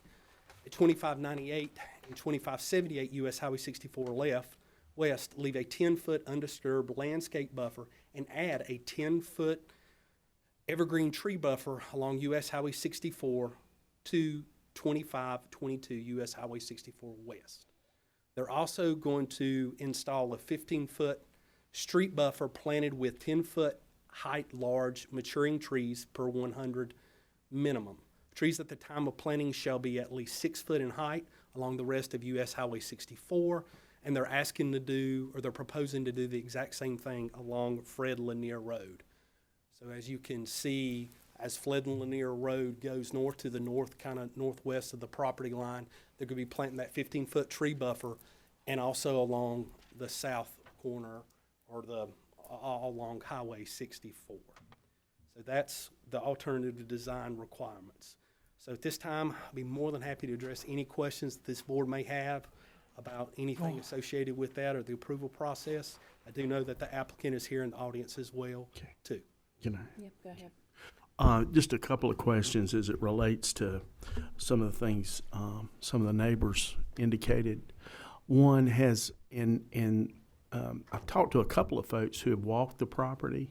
Has an environmental study been done about the habitat issues That will all be around the approved. lakes? That will all be approved for DEQ. Once the subdivision is approved and they start, they would have to submit to NCDEQ. So DEQ would do any kind to address any erosion controls and will be permitted through the state. So it hasn't been done? So to my knowledge, I don't know. It might have very well be, but in order to that, DEQ regulates that. DEQ determines what is, if there's any kind of control measures that are be done or not done to associated with any kind of runoff, any kind of clearing associated with the property. Well, I don't know. That's that may be too little, too late. Well, the applicant can potentially address that issue. That's not a part of the approval process from our standpoint. Does the applicant want to? Okay. And I have a second question. The other issue is the traffic issue on 64 there. Right. Does DOT done a study of the flows? That's not a part of the approval process for the subdivision. DOT, once they apply for individual driveway permits, DOT will assess it, and any kind of a turning lane, anything associated with any improvements made to the roads itself, Highway 64 and Flood Lanier, DOT will issue necessary permits at the expense of the developer. Yeah, okay. Well, I know sometimes when we're dealing with commercial development, DOT does those assessments prior, based on what the developer is saying they're going to do through their site plans and such as that. So that's the reason I'm asking the question. So no environmental study has been done, unless you're going to answer to that. And DOT has done no study about the traffic patterns. That's on not part of the 64 approval yet. process. I got you. Right. I got you. Okay. All right. If this is proper, if he wants to answer you. If y'all have any more questions for me, I'll be more than happy. We may for you, and we probably will for Mr. Garrett. Okay, sure.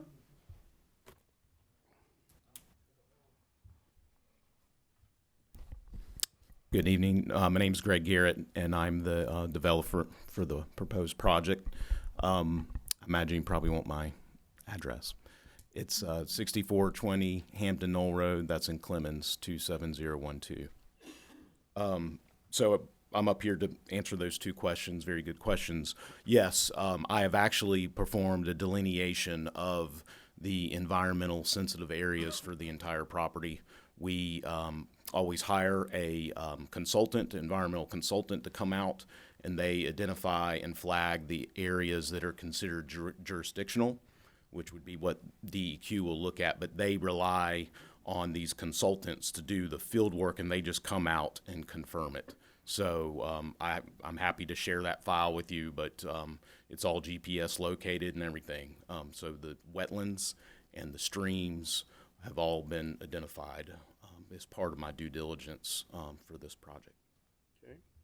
And then secondly, on NCDOT, there have been conversations. They know about this subdivision, but until we have a plan and we've officially submitted for the driveway permit, they don't get fully engaged.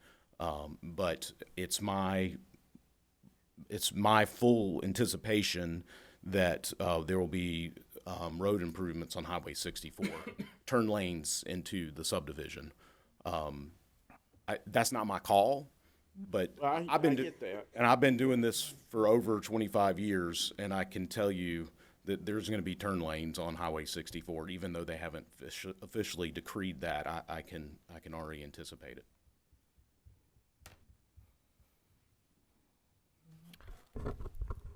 One question that I've got is, and I'm assuming, but I want clarification. The drawing we're looking at now, I know is a preliminary drawing. Is it just basically a conceptual drawing? This is the subdivision plan that we have submitted for the development of the property. So I would not call it conceptual, no. Have all of the grades of the roads been designed yet? No. but this meets your subdivision plan requirements. But did people actually survey like and look at the topography within that? Yes, the topography has been evaluated. Like I said, the environmental sensitive areas have already been cordoned off. We've had a soil scientist out there that has identified all the land that perks, which is significant. And so I have a very good, comfort level, 100%, that I can pull this development off as designed. Okay. Did when I looked at the property, I had about 3 major concerns that just give you a chance, and we've kind of discussed a couple of these, but I don't know that we discussed the one. I am concerned about the lots that are measured well into the lake. I know that there's nothing that precludes you from being able to do that, but it leaves a rather small building footprint area, and I know there's at least one protected species on there. And I'm no expert I'm not a biological scientist, but that's an issue. I don't even want to really get into addressing that. But what I am concerned from almost a law enforcement, sorry to drag you in, JD, but point is that if people own into the lake and they actually own what's underwater, are they going to put buoys? Are they going to put stuff? Are they going to get upset if a family moves in and they've got 2 boys that want to fish a lot? Or that's a logistical concern when you start talking about literally the footprint of a lot being within what I call a lake. It's called a pond. Now, a pond, it doesn't matter. Pond, lake, whatever. But that was something I had some concerns about. Okay, yes. Those maybe, 8, 10 lots. They have been looked at closely, and they're like 400-foot deep lots. And I guess the thing that this is just important to note, okay? The subdivision that's Center Circle, that's on Center Circle, that has the same underlining zoning as this property.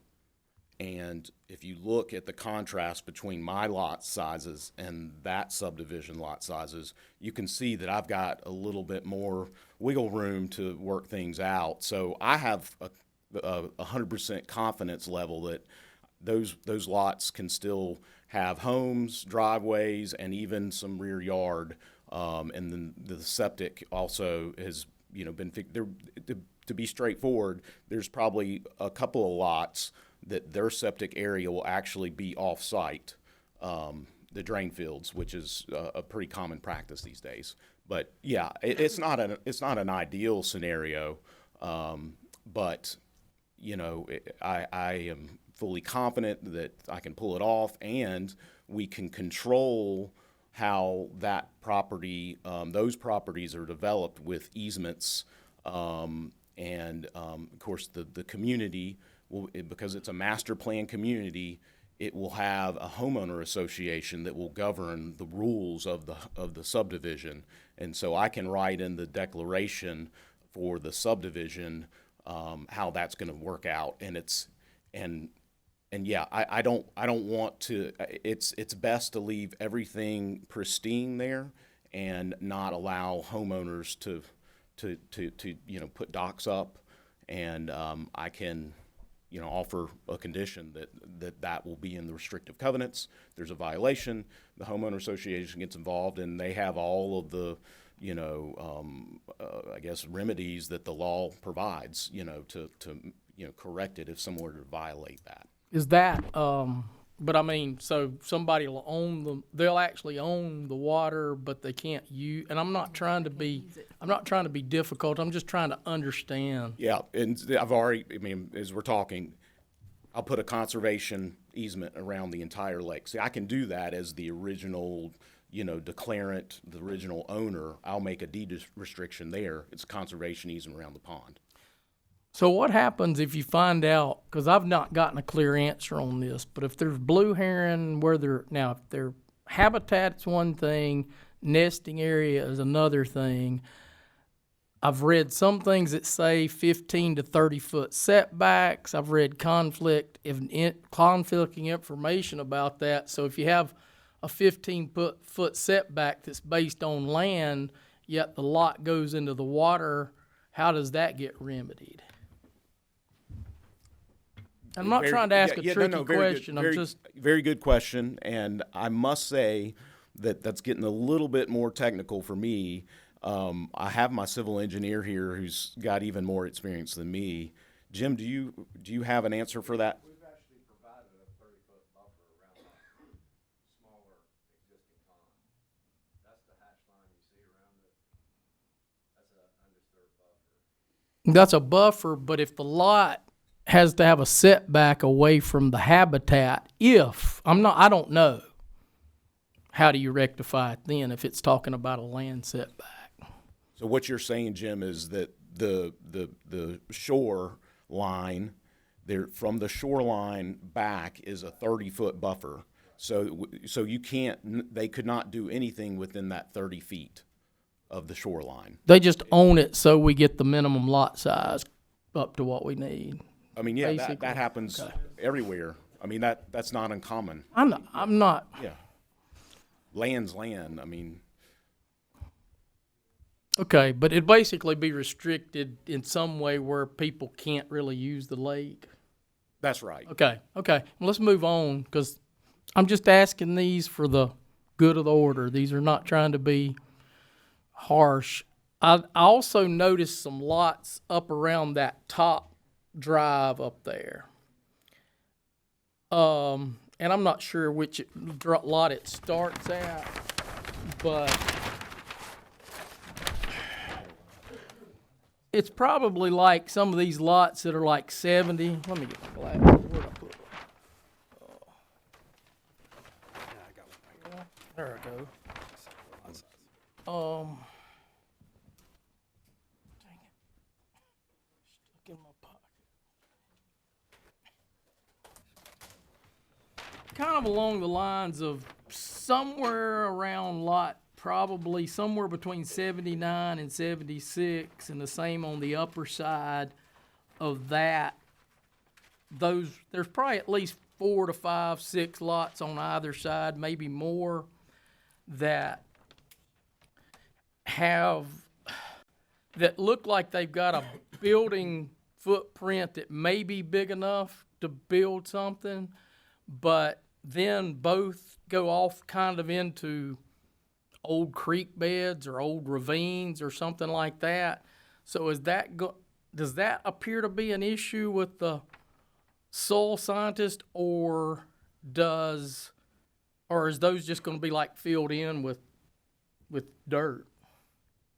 Yeah, there will be some grading. At this point, I can't tell you how much of that. What I can tell you is, 400 feet depth is a very, very deep lot. And, we've done detailed soil analysis. We know how much of that we need for the soil. There's going to be a good bit of that should be totally undisturbed. And but if it's only like 50, 60 feet back, then are you going to fill it in so you can put the house on top of the field? Or I'm just trying to visualize the logistics. Yeah, so we're looking at probably, I explained this to Mr. Boger, excuse me. Probably looking at a 40-foot front setback. Then you're going to have a house that could be up to 60 feet deep. So there's your first 100 feet. Then there's 300 more feet. Oh, yeah. For your septic, your repair area for your septic, and, backyard. I mean, I know it's hard to visualize, but this is ample. It may be ample, but I mean, so that, I guess what I'm trying to get reassurance is that if I'm going to approve something like this, I want to make sure that, or approve going forward with this, I want to make sure that there's, there's going to be fill, there's going to be something so that you can get the, so you can put septic into something because, I'm not a soil scientist, but I have a hard time visualizing being able to run lines into a ravine unless something's done to rectify having a ravine there. Right, yeah. So, to be clear, for it to be used as septic, I can't disturb it at all. There can't be any grading. So the soil scientist, when he went and mapped the property, he took into consideration the ravines, the topography, and we have a good comfort level that it's not a problem. Now, that first 100 feet, absolutely, there's going to be a lot of land moving disturbance to accomplish that. But then behind it, where the septic system will be, it's going to be left in the more natural topography. And my final one that you and I discussed briefly via text was what's going to be the plan to mitigate the actual crossing of the creek, the road crossing for the creek, because there's only about 5 feet of elevation change between there and between the dam, and I may be off by a little bit, but it's not a lot. So I just want assurances. I think what I'm driving at here is this. We've got evidence that DEQ does not always enforce things, especially it becomes a ask forgiveness, not permission. And what I don't want to do, because I've already been beat up a little bit tonight, is I don't want to come back 5-10 years from now and somebody go, yeah, this was not, y'all didn't decide anything that was relevant. We're just asking for that. But I don't want to come back and say I contributed to a protected species being run off, or God forbid we have a Helene type scenario and we have like mega rain and we have an issue down there. So, I know I've talked to an expert and you need a pretty generous length pipe to do that. So that's more of a concern. I'm not really asking for an answer. I mean, you can talk about the answer about the culvert or whatever. I'm not knowledgeable in that. But those are concerns, because when I looked at this and I pulled a topo map, what I live, and I don't want to go into this, I live on 158, and unfortunately, I'm losing a lot of my playground due to Ashley Boulevard, I'm going to call it, the Baltimore Road extension. And the problem is where I live, there's a bunch of fall. There's like 125 feet of fall, but it's gradual, it's undulating, and then it finally goes really quickly down. So there's not tons the way David Robertson's mowed his pasture. I don't want to have a gloom and doom. My concern with this particular property, and once again, this is just a layman asking questions when I buy into how we approach this situation, is there's all the elevation that I've noted on here still ultimately seems to fall towards this one area. Mm-hmm. And I just want assurances that if something goes there, whether it's 50 houses or 160 houses, that when you disturb the soil and change the impervious area, it needs to be mitigated in some way. And that's my thing. So, as I've told you before, I can't say that curb and guttering is the answer. It's part of an ordinance. But I don't care if it's curb and guttering or it's ribbon or whatever. I want to feel good about what ends up out there. So I'll stop talking and listen to somebody else. Anyone else have questions or comments? I have a question. A lot's been made of the potential contamination of well water to some of the adjacent properties.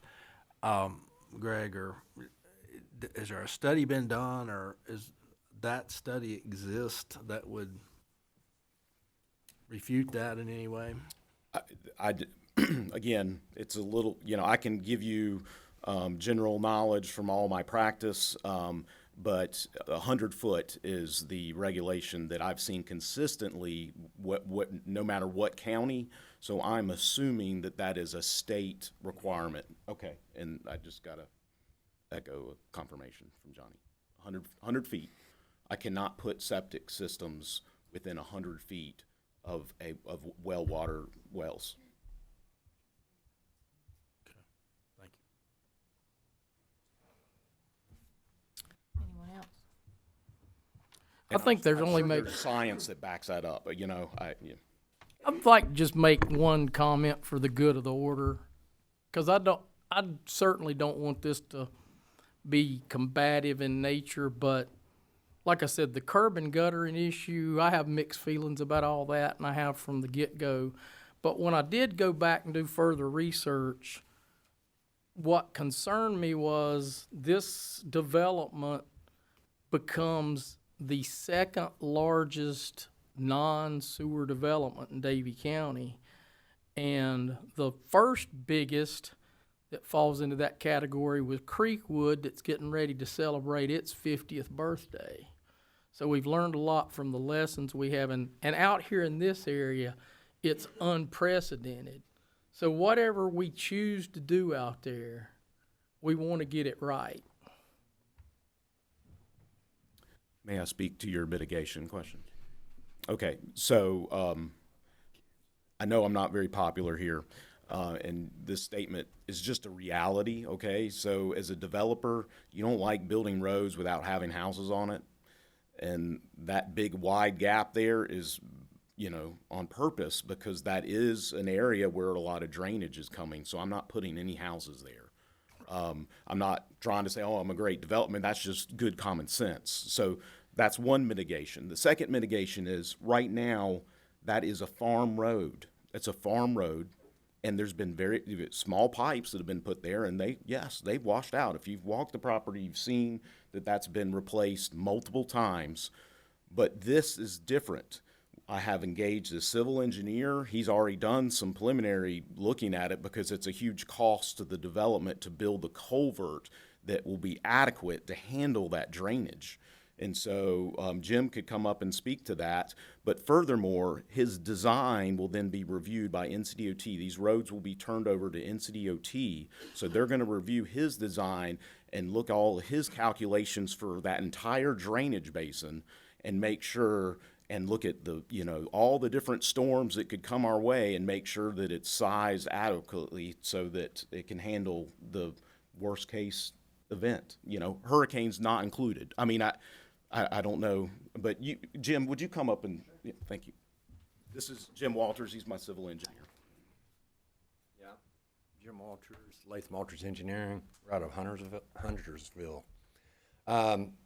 Especially with the culvert like this, I've already told Greg it's probably twin 72-inch culverts to handle that water.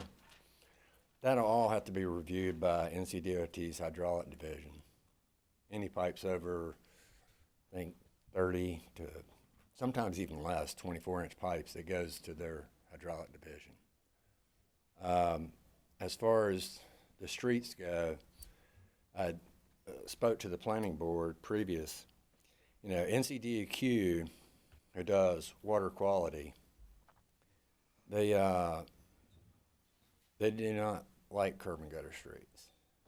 I would have a difficult time with curb and gutter streets if this was in their jurisdiction for them to look at. They like the ditch section because it allows gases, oils, rubber, whatnots, pollutants to go into a grass shoulder, then into a grass ditch, filters all these particles out. Whereas if you put curb and gutter in, you're taking it to a concrete curb, it's going to a concrete catch basin, to a concrete pipe, and then it's heading down towards Myers Lake. And what that does, it speeds the water up, which causes more flooding issues.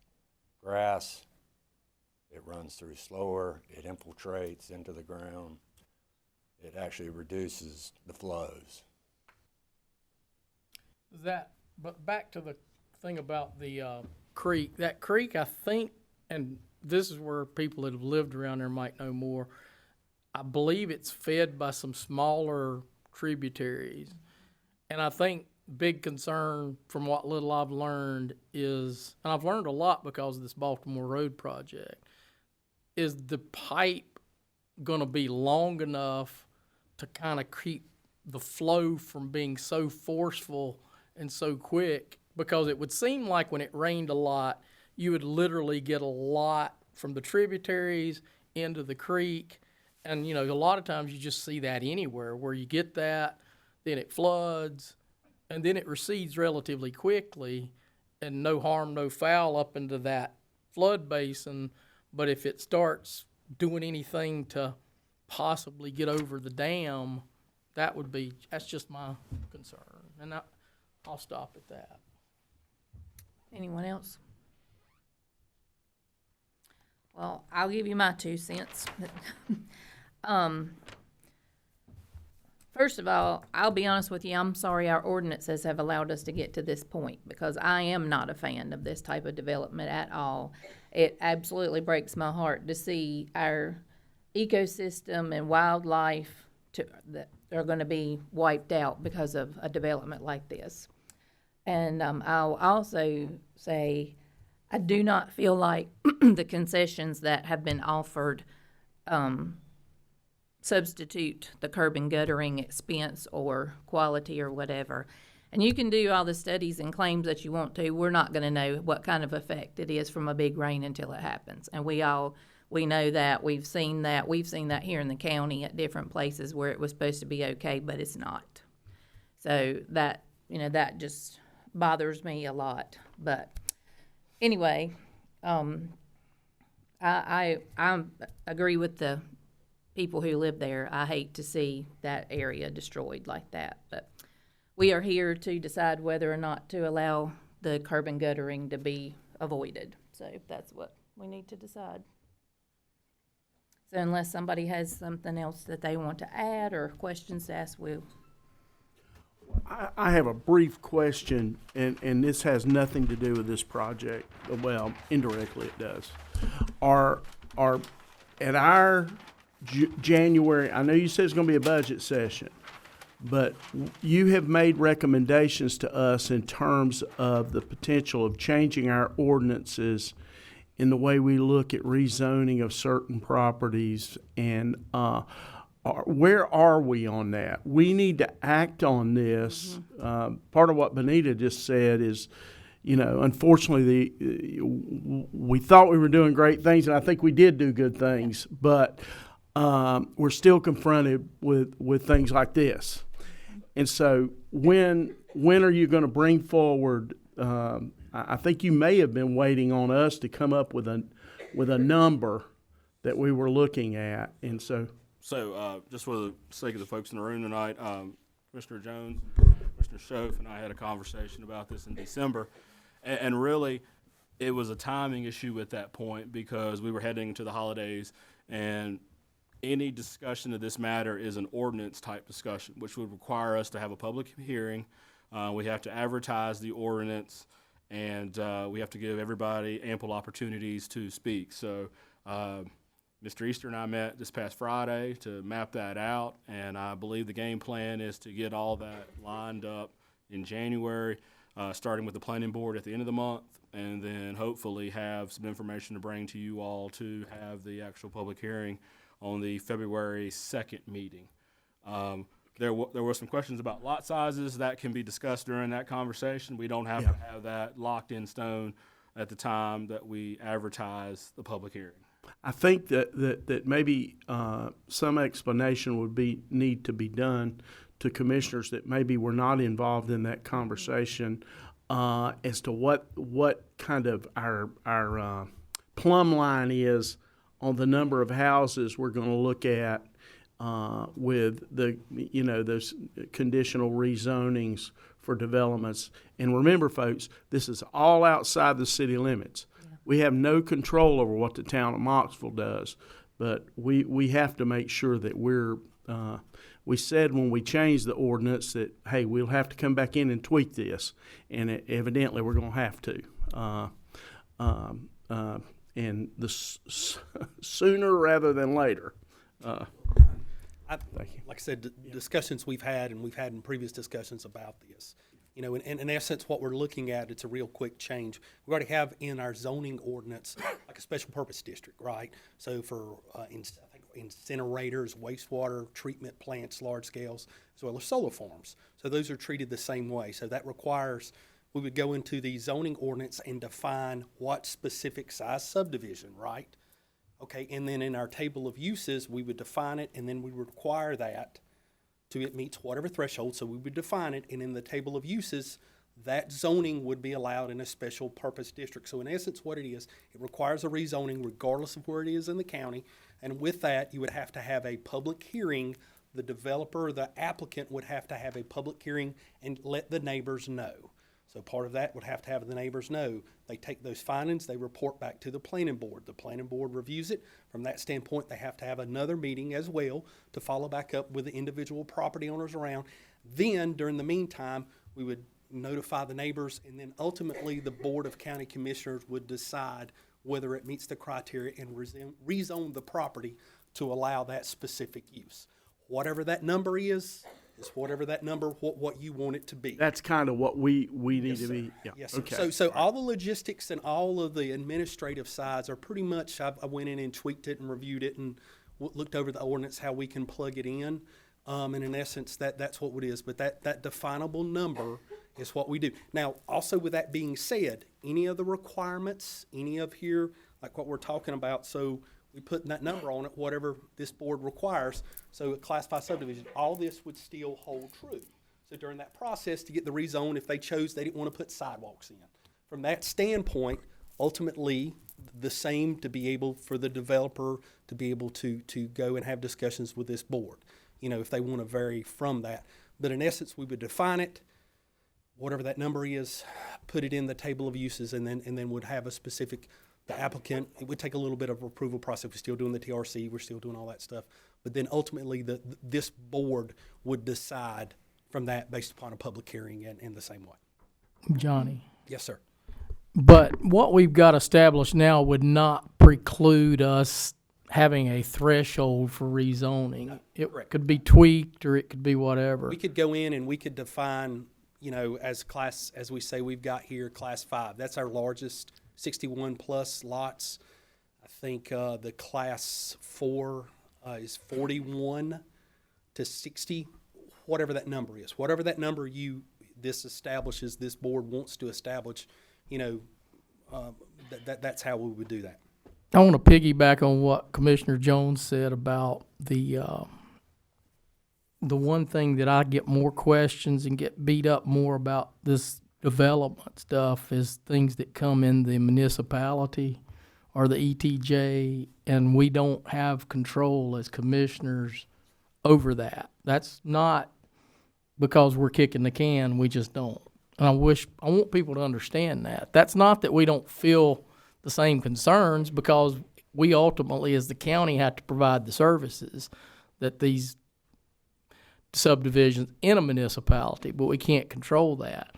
And in fairness to this whole discussion, and like with Mr. Garrett's proposal, in fairness to the board, in fairness to him, fairness to everybody involved, is that we went from a 30,000 square foot lot recently in an ordinance change to a 40,000 square foot lot, which we all thought had a lot of wisdom. That doesn't mean we solved every single problem, but I don't want that to totally get lost here. Same thing, what we did and the stuff we put in about the 22%, had this development happened before we did that, it might have been game on for 220 lots. So nobody's sitting here asking for a trophy, but I just want people to know that we're working on it. Rome wasn't built in a day. The government moves at glacial speed, but we hear you. We hear what people want. When I ran for office, I ran partly on that platform, and it's not that we want to muck up every development opportunity in the world, but we've got 264 square miles, basically, according to what AI response you get, of actual land. There are counties down east that have 800, 900. Of course, you go out west, it's bigger than that. We're just trying to be cognizant of green space and being as much of a rural county as we possibly can. And I think there's a lot of buy-in there. And we passed another ordinance that where you see these little narrow house lots that are 80 feet wide and so forth on like a U.S. highway or a street, and we increased that to 150 feet for safety, for aesthetics. We're not to where we want to be, but we have been trying to make movement. I just want, while I got this audience out here, I want people to know that. And while we have made some changes, it's obvious by looking at this map that we probably need to do some more, because every possible inch of space that he could use has been used for this map. And I'll just tell you, I don't want to be Clemens, and I don't want to be Huntersville. I want to be Davie County. So we need to work towards keeping that from here.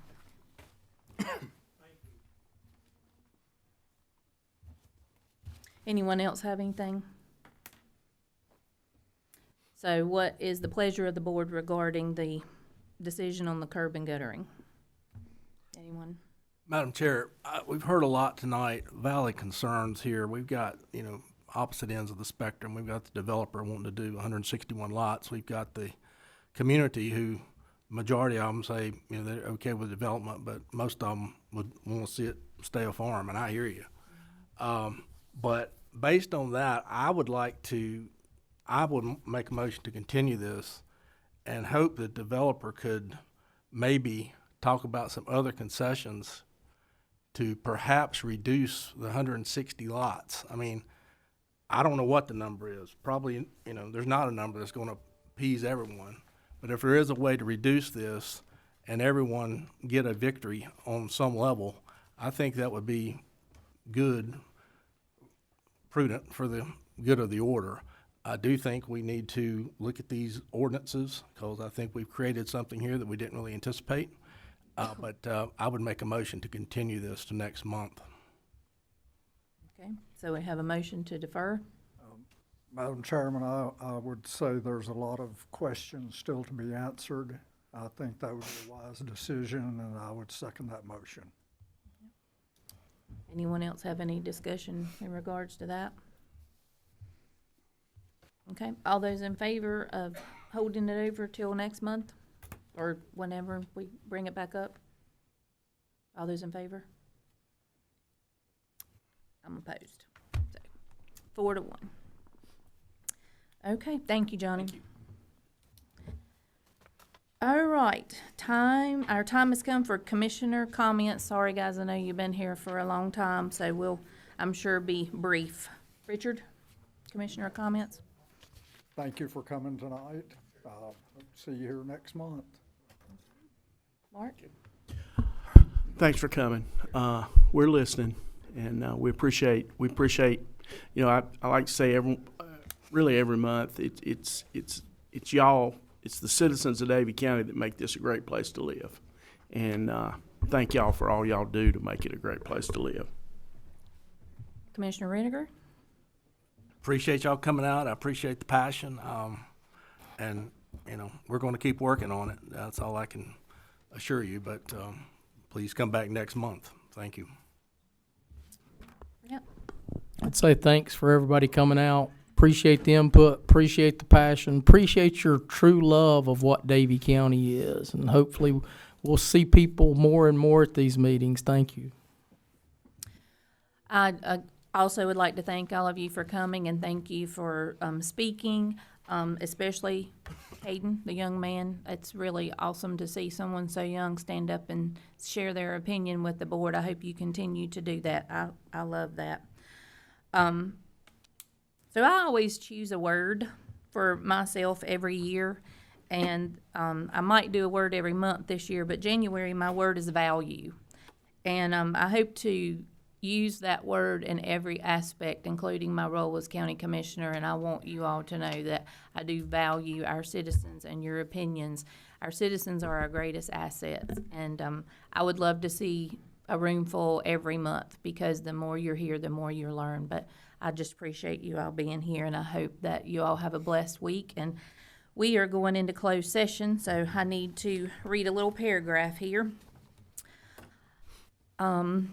143-318-11A6, to consider the qualifications, competence, performance, character, fitness, conditions of appointment, or conditions of initial employment of an individual public officer or employee or prospective public officer or employee, or to hear or investigate a complaint, charge, or grievance by or against an individual public officer or employee. Can I get a motion to go into closed session? Motion. Commissioner Reniker, seconded by Commissioner Poindexter. All in favor? Okay, we won't be long, but you don't have to wait on us. Thank you. Okay, do I have a motion to go back into open session? So moved. Commissioner Jones, Commissioner Poindexter, all in favor? Anything further? Motion to adjourn? So moved. Second. Schoaf, Reniker, all in favor?